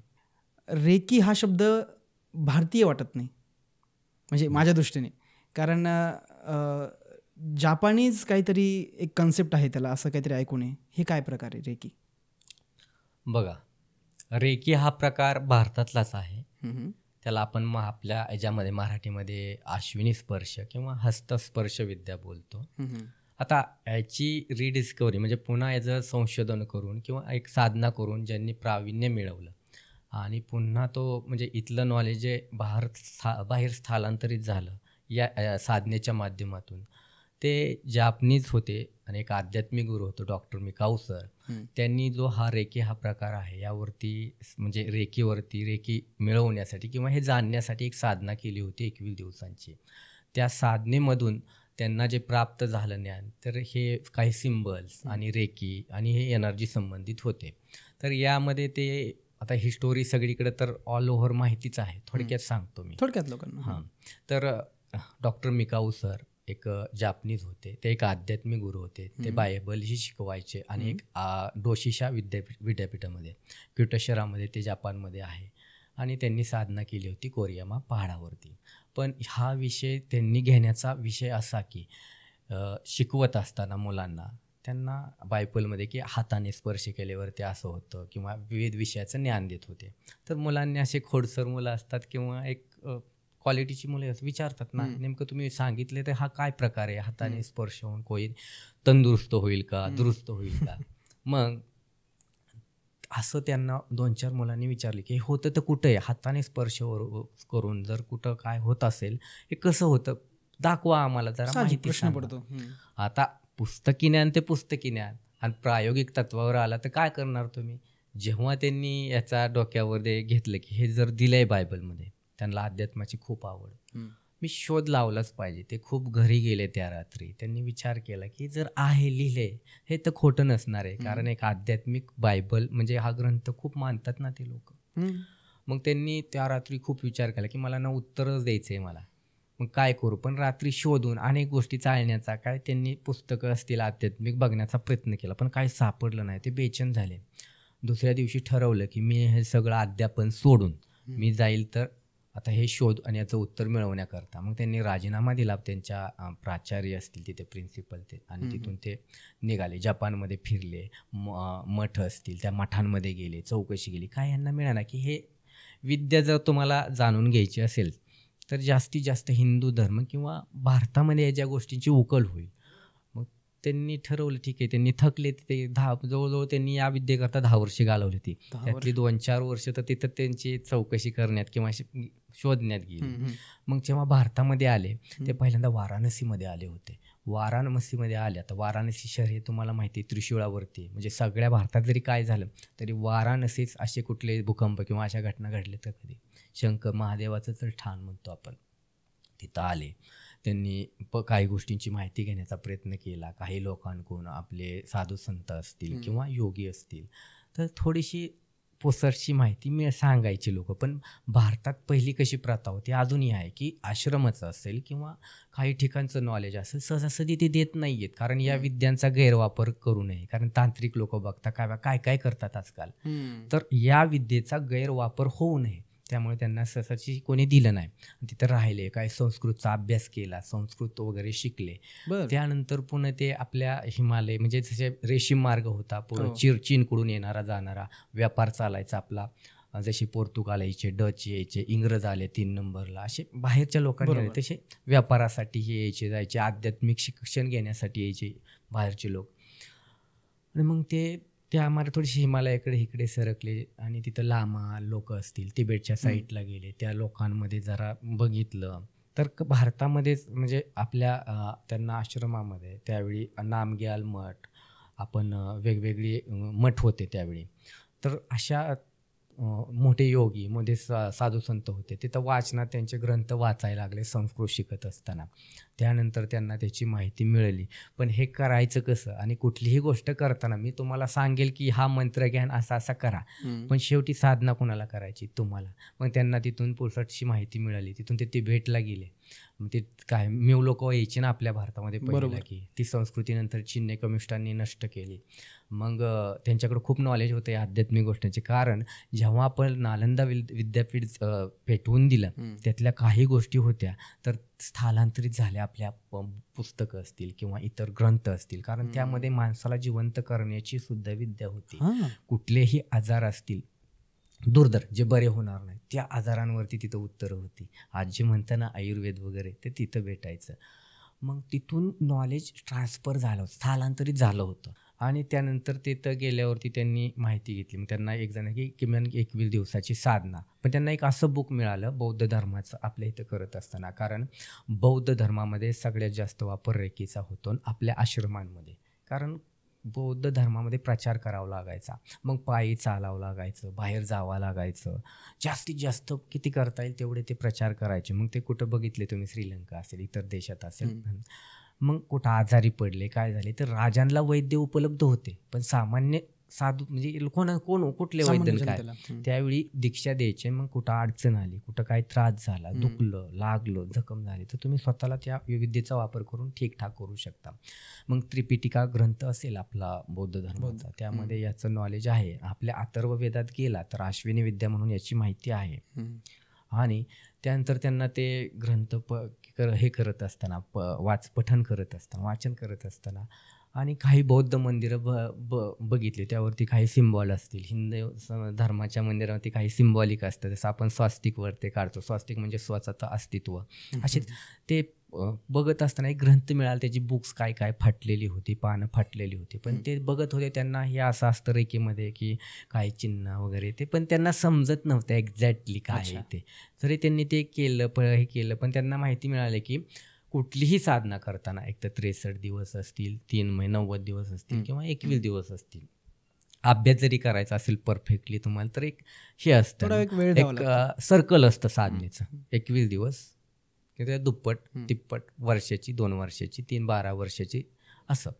तर ही साधना करत असताना मग त्यांना माहिती मिळालेलीच होती की 21 दिवस बसायचं असतं, ध्यान करायचं असतं, आणि ध्यानातून जे ईश्वराच्या कृपेने मिळेल ते आपलं असतं. मग त्यांनी ही साधनेला सुरुवात केली आणि 21 खडे घेतले. 1 दिवस झाला की एक कोरियामा पहाडावरती मी अगोदरच सांगितलंय, तिथं गेले की ते 1 दिवस झाला की 1 खडा टाकायचे. पाण्यावरती फक्त ते करत होते साधना, अन्न पाणी सगळं वर्ज्य केलं होतं त्यांनी. मग 1 दिवस झाला की 1 खडा, दुसरा दिवस झाला की दुसरा खडा, तिसरा दिवस झाला की तिसरा, असं करत करत शेवटी पाण्यावरती असतो माणूस, विकनेस येतो, पण ध्यान करत होते, ऊर्जाही होती. अशी काही दिवसांनी शेवटी अन्न हे लागतात, किती जरी काय असाल तरी थोडं का होईना काहीतरी लागतंच, कारण हे एका गोष्टीसाठी साधना करत होते फक्त. म्हणजे स्पेसिफिक हे कुठले योगी होते का आध्यात्मिक विषय शिकवायचे, ठीक आहे, पण असे काय नाही, एक विषयाकरता, एका रिसर्च करता किंवा एका गोष्टीची माहिती मिळवण्याकरता यांनी ही सुरू केलेली साधना होती, बस. मग ही साधना सुरू करत असताना 1 ते 21 दिवसामध्ये त्यांना खूप थकवा यायला लागला. शेवट 20, 18, 19, 20, 18व्या 15व्या दिवसानंतर अन्न पाणी नाही, तरीही त्यांनी कंटिन्यू ठेवली. आणि एका रात्री एक अचानक म्हणतात ना, असं काहीतरी घडतं, जसे उल्कापिंड येते आकाशातून, एक स्टार चमकतो आपल्याला दिसते, किंवा चंद्राचा प्रकाश, सूर्याचा सकाळची किरणं येतात. असा पहाटे एक त्यांनी ध्यानाच्या अवस्थेत असेच बसलेले, थकवाही होता. अचानक एक अशी किरणं आली, आपण म्हणतो सूर्याची किरणं येतात सकाळची, अशी दिव्य किरणं, आणि त्यामध्ये ते मूर्छित अवस्थेत म्हणजे बेशुद्ध अवस्थेत गेले. आणि बेशुद्ध अवस्थेत गेल्यानंतर त्यांना त्यामध्ये विविध गोष्टी, असे सिम्बॉलिक गोष्टी दिसल्या, किंवा एक अशी ऊर्जा आणि दिव्य किरणं दिसली, आणि त्यांना जे काय अपेक्षित होतं ती गोष्ट त्यातून मिळायला लागली. आणि त्या गोष्टी सगळ्या बेशुद्ध अवस्थेत होत्या. आणि त्यानंतर काही वेळानंतर वेळ गेला, पहाटेच्या वेळेनंतर सकाळ आणि थोडीशी उजाडली आणि वेळ गेला.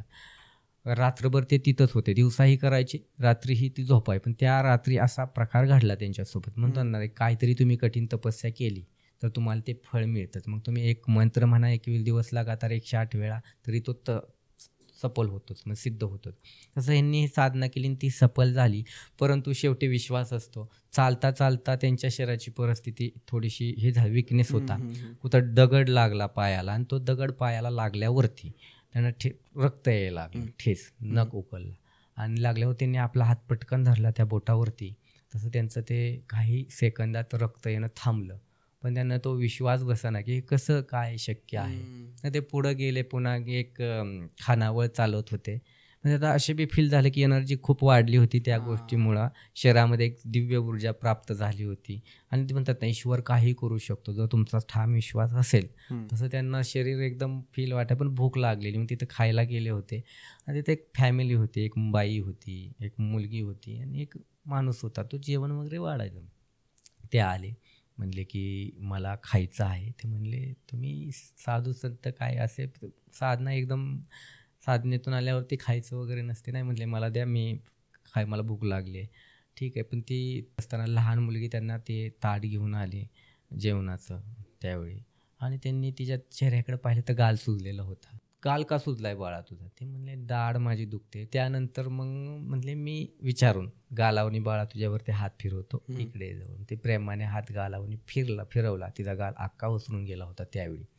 आता ही घटना घडल्यानंतर थोडासा त्यांचा की आपल्याकडे काहीतरी विशेष अशी गोष्ट आहे आणि आपण तिचं जरा बघूया काय पुढं. ते तिथून निघाले. त्यांचे गुरु होते रोबोट. त्यांचे गुरु रोबोट होते त्यांचं नाव. त्या गुरूंकडे गेले, जातानाही सांगूनच गेले ते. आणि गेल्यावरती बघते त्यांना स्पाईनचा अगोदरपासून प्रॉब्लेम होता गुरु. ते झोपलेले, त्याने खूप व्याकुळ म्हणजे त्रास होत होता, पॅनिक होते ते. म्हणले हे काय त्रास होतोय, कशामुळं म्हणजे काय, तुम्ही झोपून आणखी काय वाढला की काय त्रास? म्हणले आता मला कठीण जाते उठणं बिटणं, माझ्या स्पाईनमध्ये प्रॉब्लेम झाला आहे. म्हणले मला असा असा अनुभव आला, स्टोरी सांगितल्या, अमुक झालं फलानं झालं, हे बघा आता. मग म्हणजे आपल्या भाषेत सांगतोय. आणि मग ते म्हणले मी काय करून बघू का? मग त्यांनी लगातार 2-3 दिवस त्यांच्या स्पाईनवरती हाताने ते चक्रांद्वारे रेकी ऊर्जा दिली आणि त्यानंतर त्यांचं स्पाईन ठीक झाली. मग त्यानंतर त्यांनी रेकीचा प्रचार करायचं ठरवलं, गोरगरीब इतर लोकांना. तो प्रचार करत असताना पुढे एक नौदल प्रमुख होतो जिजोरो हायाशी, ते त्यांचे पहिले शिष्य. त्यानंतर जिजोरो हायाशी शिकवत असताना त्यांनी 22 शिक्षक तयार केले. परत त्यांनी रोहिओ रेकी एक स्थापना केली मोठ्या संस्थेची. आणि टकाटा मॅडम म्हणून होता, त्या त्यांना अमेरिकेच्या होत्या. त्यांना कॅन्सर होता, मधुमेह होता, असे बरेच व्याधी होत्या. डॉक्टरांनी त्यांना सांगितलं होतं की तुम्ही जगू शकत नाही आहे. पण अशीच हिंट मिळता त्यांना ते मिळाली की स्वप्न पडलं होतं, असं त्यामध्ये आहे स्टोरीमध्ये. की असे तू जर जीवन मरणाच्या दारात असशील तर ऑपरेशन करू नको, तुझ्यासाठी पर्याय उपलब्ध आहे, तो फक्त अशा ठिकाणी जा. आणि त्यांनी डॉक्टरांना विचारलं की अशी काही नैसर्गिक पद्धत आहे का, की आयुर्वेद जसं म्हणतो असं काय? ते म्हणजे जपानमध्ये एक आहे, तर असे उसई साहेब तुम्ही तिथं गेले तर तिथं काहीतरी दिव्य उपचार करतात, काय असतील तर चान्सेस तिथं आहेत. मग त्यांनी ऑपरेशन करायला निघालं होतं, तिथंच थांबवलं. नाही म्हणले मला नाही करायचं, मी जगेल मरेल बघेल तिकडंच जाईल. मग त्या तिथं गेल्या, त्यांच्याशी बोलल्या. जिजोरो हायाशी होते आणि डॉक्टर मिकाओ सर. मग अशी मग त्यांच्यावरती 6 महिने ट्रीटमेंट केली. कॅन्सरमधून बाहेर पडल्या, ह्याच्यातून डायबिटीसमधून बाहेर पडल्या. आणि त्यानंतर त्यांनी म्हणले मला जी इच्छा व्यक्त केली की मला हा प्रसार करायचा आहे, मला हे तुम्ही हे द्या. पण शेवटी तेही आपल्या देशाबाहेर विद्या जाऊन देण्यास तयार नव्हते. आणि शेवटी काही धर्मांना काही ॲक्सेप्ट करत नव्हते, म्हणजे काही ठिकाणी. तर म्हणजे नाही, पण शेवटी त्यांच्या मनात काय विचार आला, त्यांनी ठरवलं ठीक आहे देऊ. मग त्यांनी पहिली दीक्षा दिली, त्यानंतर एक त्या 60 दिवसाने दुसरी दीक्षा दिली, 90 दिवसाने तर तिसरी दीक्षा दिली. अशी त्यांना ग्रँड मास्टरपर्यंत मास्टरशिप दिली. त्यांनी अख्ख्या जगामध्ये प्रचार केला. शेवटी प्रचार करत करत ते आपल्या परत भारतापर्यंत आलं आणि हे झाली त्याची स्टोरी. असं त्याचं रेकीचं आहे. तुम्ही ऑनलाईन कोर्सेस पण केलेत, म्हणजे ऑनलाईन कोर्सेसबद्दल थोडी माहिती द्या ना. आपल्याकडे जे ऑनलाईन कोर्सेस असतात, रेकी तर आपण शिकवतो फ्री ऑफ कॉस्टमध्ये लेवल 1 मध्ये रेकी पूर्ण शिकवत असतो. त्याचबरोबर आकाशिक रेकॉर्ड असेल की ॲस्ट्रोलॉजी ज्यांना जमत नाही काय नाही, त्यांना फक्त ध्यानात बसून अनेक माहिती मिळवायची, अनेक व्यक्तींची, तर ती व्यक्ती माहिती मिळवू शकते. घराशी बोलाय, प्राण्यांशी बोलायचे, इतर घटकांशी बोलायचे. तुम्ही आकाशिकमध्ये घराशी बोलता, कुत्र्याशी बोलता, माणसाशी, कुठल्याही कुटकने हरवलेला माणूस आहे कुठेही शोधून देऊ शकता.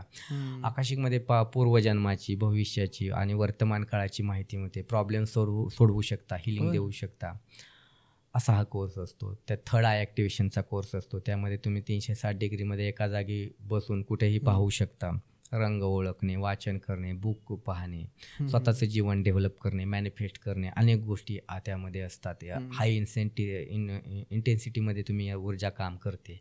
कुंडलिनी ॲक्टिव्हेशन ऐकलं असेल तर तेही आपण करतो. तोही फ्री ऑफ कॉस्टमध्ये 3 दिवसाचा प्रोग्राम असतो. त्यामध्येच त्याचप्रमाणे लामा फेरा असतं, हिप्नोथेरपी असते, की तो एक क्लिनिकल हिप्नोथेरपी असेल किंवा एखाद्या ट्रॉमामधून बाहेर काढायचा असेल तर तो त्यात उपयोग होत असतो. लामा फेरासारखा प्रॉब्लेम, फक्त निगेटिव्हिटी, बाकीचे हिलिंग करायचे असतील कुठलेही, तर तोही खूप चांगला प्रोग्राम असतो. त्याप्रमाणे योगिक हिलिंग टेक्निक, त्यामध्ये 18 ते 20 सेकंदामध्ये 10 सेकंदामध्ये तुम्ही एखाद्याला लगेच बरं करू शकता, ताप उतरू शकता, कुठलाही प्रॉब्लेम असो, किंवा एखाद्याला जन्ममृत्यूच्या दारातून बाहेर काढण्यासाठी ते वापरू शकता. अशी योगिक हिलिंग टेक्निक आहे. अशा टेक्निक विविध मॉडेल शिकवतो. ओके. कोणाला वैयक्तिक मार्गदर्शन पाहिजे रेकीबद्दल, तुम्ही कसं प्रोव्हाइड करता? मी पहिल्यापासूनच पर्सनल गायडन्स करत असतो किंवा मार्गदर्शन करत असतो. ज्यावेळी माझं पर्णकुटी होती, ज्यावेळी तर लोक मला ऑफलाईनला म्हणजे अशी भेटायची. कोणाचे पैशाचे प्रॉब्लेम असतील, कोणाला भूतबाधा असेल, कोणाचे काय अनेक प्रॉब्लेम असतील, कोणावरती काय करणी केली, देवदेवस्की केली, अशा गोष्टीतून बाहेर काढायचो आपण आणि त्यांना मदत करायचो पर्सनल लेवलवरती. आता काही गोष्टीमुळे ती मी हे केलं, जागेच्या अभावी मला ते करता नाही आलं पुढं, नाही तर माझी जागा नव्हती. त्यानंतर मी ते स्टॉप केलं. आता मी ऑनलाईन जर कोणाला गरज असेल तर फ्री ऑफ कॉस्टमध्ये त्या गोष्टी सगळ्या करत होतो. आजही कोणाला गरज पडत असेल, कोणी ऑनलाईन म्हणजे फोन केला मला, कधी रात मी 24 तास माझा फोन चालू असतो. मी म्हणजे 3 तास झोपतो फक्त. कोणाचा जरी फोन आला, स्टुडंट असेल किंवा इतर व्यक्ती असतील, मी त्यांचा अटेंड करतो, त्यांना मार्गदर्शन करत असतो. माझा तो स्टुडंट असो किंवा नसो. आणि जरी काय प्रॉब्लेम असेल, भेटायची इच्छुक असेल की सर हे भेटूनच बोलायचं आहे, काही असतात प्रॉब्लेम, तर तेही सोडवत असतो आपण. आता काय झालं की काय लोक खूप गैरफायदा घ्यायला लागली त्याचा, खूपच सारखे कॉल आणि हे. त्यामुळं मी त्यासाठी थोडीशी फीस ठेवलेली आहे. बाबा तुम्हाला भेटायचं आहे, माझाही वेळ जातो, मलाही कुठंतरी जायचं असतं, गरज आहे नंतर 500 रुपये बाबा पहिले तू हे कर, मग तुझं तू बघेल. ते लोक चांगली बी येतात आणि वाईट लोकांमुळे काय होतं, असे अनुभव येतात की लोक यांच्यासाठी वेळ वाया घालवायला. मग मी ऑनलाईन पद्धतीने लोक येतात माझ्याकडे, भरपूर लोक असतात, ते विचारा सर माझा हा प्रॉब्लेम आहे, ते माझं दुखतंय, हा माझा त्रास आहे, तो माझा त्रास आहे. त्या त्रासाला किंवा इतर प्रॉब्लेम असतील, कुठल्या बाधा असतील लहानापासून थोरापर्यंत, किंवा घरातले प्रॉब्लेम असतील, प्रॉपर्टीचे प्रॉब्लेम असतील, अनेक प्रॉब्लेमवरती मी त्यांना गायडन्स देतो. जिथं गरज आहे तिथं फ्री ऑफ कॉस्टमध्ये देतो. जिथं गरज आहे काही गोष्टी द्यायच्या असतील तर तिथे एनर्जी एक्सचेंज होते, मग त्याची काही कॉस्ट घेत असतो. कारण शेवटी माझ्याही गोष्टी, आमची फॅमिली आहे, प्रपंच असते आणि मला जी स्वप्न आहे की मला माझं म्हणजे आश्रमाचं काम करायचं आहे, मठ बनवायचं आहे मला, त्यामुळे मला हे मग मी कसं बनवणार, शेवटी ते लोकांसाठीच बनवायचं आहे. मग तिथं बरेच काय प्रवचनं घेतो असतो आम्ही. ऑनलाईन प्रवचनं असतात, ऑफलाईन असतात, काही कीर्तनात असतो समाविष्ट. तर लोकांना त्यातून गायडन्स करत असतो, जशी भेटतील तशी, फोनवरती, कॉलवरती. आणि ऑनलाईनसुद्धा आहे आपला त्रिविक्रम योगिक क्रियाज हिलिंग अकॅडमीमध्ये. आपण झूम मिटिंगद्वारे कुठलाही असेल, कुठल्याही देशातून, कुठल्याही प्रांतातून काही जरी इमर्जन्सी असेल किंवा प्रश्न असेल ते सोडवत असतो. म्हणजे अशा केस क्लोज केल्या आहेत की डॉक्टरांनी सांगितलं होतं अंत आहे, मी सांगितलं होतं सुरुवात आहे. अशी पेशंट्स आपण हे केलेले आहेत. अशा केसमध्ये मिळणार नाही माघारी तिथून पैसा. मी सांगितलं निशंक करा, काळजी करू नका, स्वामींवर तुमचा विश्वास ठेवा. मी म्हणत नाही माझ्यावर, मी म्हणतो माझं काय करू नका, तुम्ही जे भक्ती करताय ते करा. हां, तुमचं काम होणार. त्या माणसाच्या 8-8 दिवसात काम झाले. असे माझे प्रवास जीवनाचा असा झालेला आहे की काही घटना घडत गेल्या, त्यामुळे मला तिकडे जावं लागलं आणि घरच्यांनी टाकलं. आपण त्याचा उपयोग लोकांसाठी करत असतो, समाजकारणासाठी करतो. जाता जाता एक गोष्ट मला नक्की सांगा, लोकांना अनुभव ऐकायला खूप आवडतात आणि अनुभवाने विश्वास पण येतो. तुम्हाला आलेले अनुभव सांगणार आहे की ट्रीटमेंट करताना आलेले? हो, आता एक तुम्हाला सांगतो. एक व्यक्ती होती आणि ऑफलाईन आली होती भेटायला, आणि ती बोलताना असं एकदमच असे 3-4 आवाज निघायचे त्याच्या तोंडातून. ते हॉल असेल म्हणलं, होत असेल इको तार टाईप. बरोबर. तर ना घरचे आले की म्हणले हा रात्रीच कुठे फिरायला जातोय, झोपत चालतोय, आवाज बी कसले तरी काढतोय, कधी कधी म्हणतोय आला आला, नरड दाबलं, छातीवरती बसला. हे असंही काय नॉर्मल नाही. बोलताना आवाज असे, कधी स्त्रीचा आवाज यायचा, कधी असा चांगला भीती दाखवल्यासारखा, भीती नाही का, भीती एकदम दम देत अशा टाईममध्ये, कधी लहान मुलासारखा. असं काय, मग काही गोष्टी त्यांचा चेक कळतं आपल्याला ओरावरून, त्यांच्या पाहण्यावरून लगेच समजतं. म्हणजे मी रीडिंग लगेच करतो. त्यामध्ये असे सोल होते 5, आणि ते 5 सोलमुळं तो अनेक म्हणतो ना काहीतरी म्हणतो इंग्लिशमध्ये मल्टिपल पर्सनॅलिटी डिसऑर्डर असे काहीतरी आजार. तर असं काय, तर असं काही नसताना त्यामध्ये 5 सोल होते आणि 5 सोल त्याला त्रास द्यायचे. अमावस्या पौर्णिमा आली की तो एकदम वेड्यासारखा वागायचा. प्रत्येकाला म्हणायचा घरातल्या, मी तुम्हाला घेऊनच जाणार आणि मी ह्याला बी घेऊन जाणार, ज्या शहरात होता त्या. असे व्यक्ती 10-12 ठिकाणी जाऊन आली होती. त्या व्यक्तीला 1 महिन्यामध्ये त्यातून बाहेर रिलीफ केली होती. आपण नाथपंथातले या सगळ्या अघोर साधना बघितलेल्या गोष्टी येतात. तर त्याला 1 महिन्यामध्ये रिलीफ दिली आणि त्याचे 5 सोल रिमूव्ह केले होते सर आपण. तर दुसरी गोष्ट अशी की आता मी सांगितलं होतं, तो म्हणाला होता अंत, मी म्हणलं होतं सुरुवात. एक डॉक्टर होते, एक पेशंट होतं, त्याला हार्ट अटॅक, आणि तो मुलगा होता 24 वर्षाचा आणि त्याचे पूर्ण पल्स वगैरे बंद झालं, सगळं रीडिंग येणं बंद झालं होतं. मग जवळचेच म्हणजे होते ते मित्राच्या ह्याच्यामधले. अच्छा. तर डॉक्टर त्यांनी फोन केला आणि डॉक्टर म्हणतात सगळं ऑफ झालेलं आहे. शेवट एक आपण त्याला ते हे करतात ना, शॉक ट्रीटमेंट देतात, ती बी एकदा दिली आहे. आता काही संपलेत असं खूप रडत होते. आणि ते म्हणजे मलाही खूप वाईट वाटतं. मी यामध्ये भावनिक म्हणजे आपल्याला असं गुरु आईगत माया म्हणतो, करुणा. मी सांगितलं त्यांना एवढं जा आणि ते म्हणा तुम्ही फक्त. बरं. तर काही डॉक्टरांनी सांगितलं संपलेलं आहे. त्या 10 मिनिटांनी ते केल्यानंतर सांगितलेली गोष्ट, त्याचा श्वास चालू जाता, पुन्हा त्याचं रीडिंग यायला लागलं, त्याचा BP वाढायला लागला त्यामध्ये. अशी गोष्ट घडलेली आहे. मी म्हणत नाही ते मी केलं, त्यांच्या मागं त्यांची भक्ती, श्रद्धा, विश्वास आणि तो परमात्मा होता म्हणून ती गोष्ट घडली. आणि तो संपलेला म्हणून अंत झालेला, तो म्हणजे त्याची सुरुवात झाली आहे. म्हणून म्हणलं तुम्ही त्यांना सांगताच सांगितलं, त्यांनी अंत सांगितला आहे, मी म्हणतो सुरुवात होईल त्याची. आता सुरुवात पुन्हा चालू झालं. असेच लहान मुलाने टोपण गिळलं होतं, डॉक्टरांनी सांगितलं ते खूप इन्फेक्ट होत चाललं होतं, श्वास वगैरे थांबवत. त्यांनी सांगितलं 2 दिवसामध्ये ते वाचला तर वाचला, नाही तर नाही वाचलं शकत, कारण तेवढंच कापत गेलं ते इन्फेक्शन, श्वासनलिका बंद होत. तर नाच्या बरोबर होतं. मग त्यांना काही उपाय आणि काही हिलिंग दिल्या, दुसऱ्या बी हिलिंग असतात, योगिक हिलिंग, कारण त्या आश्रमात अनेक गोष्टी आम्ही शक्तिपात हे घेतलेले आहेत. त्याद्वारे त्यांना ते ठीक झाले. ते मुलगा त्याला 2 दिवसानंतर ते टोपण त्याचं हाय असं परत व्यवस्थित झालं, इन्फेक्शन कमी झालं. अशी केस होती. अजून जर विचाराल तुम्ही तर अशा एक व्यक्ती होते, एक जणाकडे 70 लाख अडकले होते आणि त्यांनी लावले होते अशा कंपन्या असतात ना, पॅन वगैरे वगैरे असे, आणि विश्वास, तो व्याज द्यायचा वेळेवर, सगळं द्यायचा वेळेवरती. पण काही दिवसांनी ते बंद झालं आणि ती कंपनीही कोलॅप्स झाली, बुडीत. तो पैसे देतच नव्हता, त्याची काही प्रॉपर्टी होत्या, काय होत्या, भरपूर लोकांना त्यांनी बुडवलं होतं. पण माझ्याकडं आला, म्हणजे असं झालंय. आता ही संपर्कातली लोक, अगोदर कोणी सांगत नाही माझ्याकडे काय, आम्ही कुठं कोणी विचारून करते का मला की एवढं लावलंय तिथं लावलंय. परंतु त्यांना म्हणलं काळजी करू नका. त्यांना डेट दिली, ही तारीख दिली, महिना दिला, तोवर तुझं पैसे मिळणार नाहीत.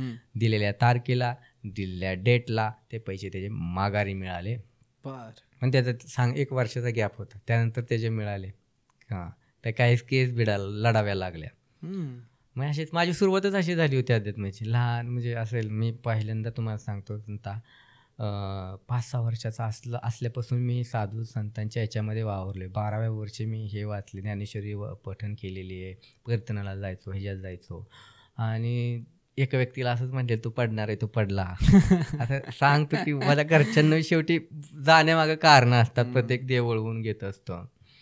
दुसरी घटना अशी घडली होती की एक असे लग्न वगैरे जमवाय आले होते आणि तो मुलगा मुलगी होती आणि त्याचं चाललेलं लग्न जमवायचं, त्यांचं लग्न वगैरे ठरलं होतं सगळं. आणि झाल्यावरती असंच आपलं बघतोच की आपण लहान असताना, साधारणतः मी ते 14 वर्षाचं असेल, ते बघत होतं. मी बघताना त्यात सगळ्याच्यातच म्हणलं ह्याला मोठा आजार होणार आहे. अरे बाप. आणि त्यानंतर म्हणजे ते त्यांचं झालं, लग्न बी गेलं, त्यांनी लावलं आणि काही वर्षानंतरच त्याला मोठा आजार डिटेक्ट झाला, एड्स सारखा. आणि ती व्यक्ती दगावली. म्हणजे सांगतो, म्हणजे बोललो माणसांना हे. पण अशा काय घटना कोणाचं छोट्या मोठ्या गोष्टी असतील की आम्हाला, म्हणजे आश्रमात जायचं मूळ कारण सांगतो. एक व्यक्ती होती, म्हातारी व्यक्ती, आणि देवळात असंच बसलेलं होतं. त्यावेळी सेन्स, शक्ती कशी वापरायची सेन्स नसतो लहानपणी. म्हणजे मलाही माहीत नव्हतं की हे माझ्याकडं आहे, पण दिसतं या गोष्टी. 3 दिवसांनी हा म्हणजे म्हणता म्हणलं बाबा नाहीत राहणार म्हणलं.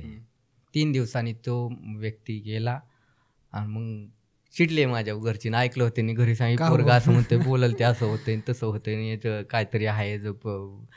मग घरच्यांनी विचार केला, तो असं फिरतोय सगळीकडं, म्हणजे आम्हाला उत्तरं द्यावं लागतं, त्रास होतोय थोडंसं त्यांच्या पद्धतीने. आणि काही लोकांनी सांगितलं ह्याच्याकडे जर काय असेल तर त्याचा योग्य वापर झाला पाहिजे, ह्याला सेन्स नाही आहे, लहान आहे हा, त्याला योग्य मार्गदर्शन मिळायला पाहिजे. मग आमच्या इथे असे याचे आपले नाथपंथाची लोक हे, मग आपलं शिवमंदिर आहे मोठं आमच्या इथं, तिथे येत असतात. मग ते म्हणाले की दरवर्षी येते, जेवण असतं, हे असतं, घरच्या आई वडील आध्यात्मिक यातूनच प्रक्रियेतून. माझे वडील म्हणजे आम्ही खूप गरीब परिस्थितीतून आलेलो आहे. माझे वडील बागा छटायचे, आमची खूप मला आमचं छपरात राहणं वगैरे, मी खूप ग्राउंड लेवलचा माणूस आहे, त्यामुळे सगळ्या गोष्टी समजतात. मग त्यांनी म्हणले असं असं होतंय, हे जो बघा काहीतरी, ते म्हणले आमच्यावर देता का? आम्ही दोघं म्हणले ठीक आहे, पण म्हणले शाळा ही शिकवायची, फक्त तेच नाही. मग इकडं मी शाळा शिकत हे करत म्हणजे तिकडं राहिलो, परीक्षा असेल तर इकडे यायचो, परीक्षा द्यायचो, हे करत करत त्यांचं शिक्षण, आध्यात्मिक शिक्षण, वेगवेगळ्या साधना, स्मशान साधनेतून एकदा पळूनच गेलो होतो. पहिल्यांदा नेलो होतं, ते काय काय करायला लागलं, भिवून पळूनच गेलो होतो. म्हणजे असे त्यांच्यावर गेलो, त्यांनी मला मार्गदर्शन केले. आमचे राघवेंद्र गुरु यांनी मला खूप शिकवलं, आई बापासारखं सांभाळलं, पण तेवढंच कठोर पद्धतीने साधना करून घेतली.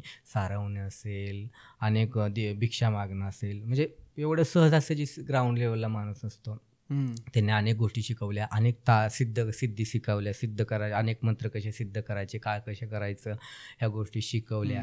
लोकांना तुम्ही कधी मार्गदर्शन करू शकता. मग हळूहळू मग या गोष्टीमध्ये उतरलो, लोकांना गायडन्स वगैरे करायला. तोपर्यंत आपल्याला जोपर्यंत सेन्स नसतो ना कुठली गोष्ट कशी वापरायची, तोवर कुठल्या गोष्टीचं म्हणजे त्याला दिशा दिल्याशिवाय उपयोग करू नये. आणि एखादी गोष्ट एखादा माणूस उकसवतोय किंवा एखादा माणूस दाखव म्हणतोय, प्रूफ कर, त्यासाठी कधीच दाखवायचे नसते. आध्यात्मिक ताकद तुम्ही थर्ड आयचा वापर कराल किंवा कुठल्याही चक्राचा वापर कराल, ताकदीचा वापर कराल. कोणी म्हणतोय म्हणून दाखवायचं. साधू म्हणजे हेच असतात की तुम्ही म्हणताय म्हणून मी का करू, मला जेव्हा वाटेल जिथं गरज आहे तेव्हा वापरेल, जेव्हा देव मला सुबुद्धी दिली या माणसाला याची गरज आहे तेव्हा तिथं वापरेल. तुम्ही म्हणताय किंवा तुम्ही चिडवताय म्हणून ते वापरल्या जाता कामा नाही. मी सगळ्यांचा सल्ला आहे, रेकीवाल्यांना बी असेल, की तुम्ही छोटं मोठं शिकत असाल, अहंकार बाळगू नका. जेव्हा तुम्हाला काय येतंय ते कामापुरतं, ज्याला गरज आहे तिथंच द्या रे बाबा. की तुम्हाला येतंय म्हणून अहंकार, म्हणून मला हे येतंय ते येतंय, अजिबात अहंकार म्हणून. हे छोटे मोठ्या गोष्टी आहेत. साधना सिद्धीच्या मागं पडता, भक्तीच्या मागं पडा, खूप काय मिळून जातं. किती सुंदर सल्ला दिला आहे सर तुम्ही. म्हणजे अजून तुम्ही रेकीचा प्रयोग माझ्यावर नाही केला आहे, परंतु तरी पण मला ती पॉझिटिव्ह वाईब समजते. एक फार चांगला ऑरा आहे तुमचा आणि फार मजा आली मला बोलताना. तुम्हाला कसं वाटलं? तुमच्यासोबत हे आपण करतोय ना इंटरव्ह्यू, खूप छान वाटलं. तुम्ही जे काय क्वेश्चन घेतले ते ग्राउंड लेवलचे होते, लोकांना याची खरंच प्रश्न पडतात की माहीत नाही आणि आमच्या कोणी तिथपर्यंत पोचवले जात नाही. गैरसमजुती काही लोक पसरवतात, तर ह्या डोक्यात तुम्ही म्हणजे सगळ्यांचे क्लिअर केले पहिले विचारून. मला जी संधी दिली तुम्ही आणि हा मंच दिला तुमच्याकडे, तर टॅप पॉडकास्टला मी खूप थँकफुल आहे.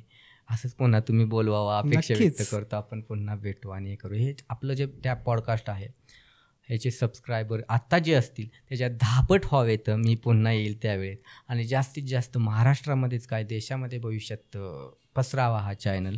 ही मराठी, हिंदीमध्ये तसेच इंग्लिशमध्येही याचं पॉडकास्टिंग व्हावं आणि खूप प्रगती व्हावी, हाच मी शुभेच्छा देईल सर तुम्हाला. आणि सगळ्यांना विनंती करतो की आपल्या टॅपकास्ट जो टॅप पॉडकास्ट चॅनल आहे याला लाईक करा, सबस्क्राईब करा आणि शेअर करा आणि आपल्या सरांना सपोर्ट करा. आणि असेच वेगळे विषयांवरती त्यांना मार्गदर्शन देतात ते तुम्ही शिकत राहा. खूप धन्यवाद विजयजी, खूप धन्यवाद. Thank you so much.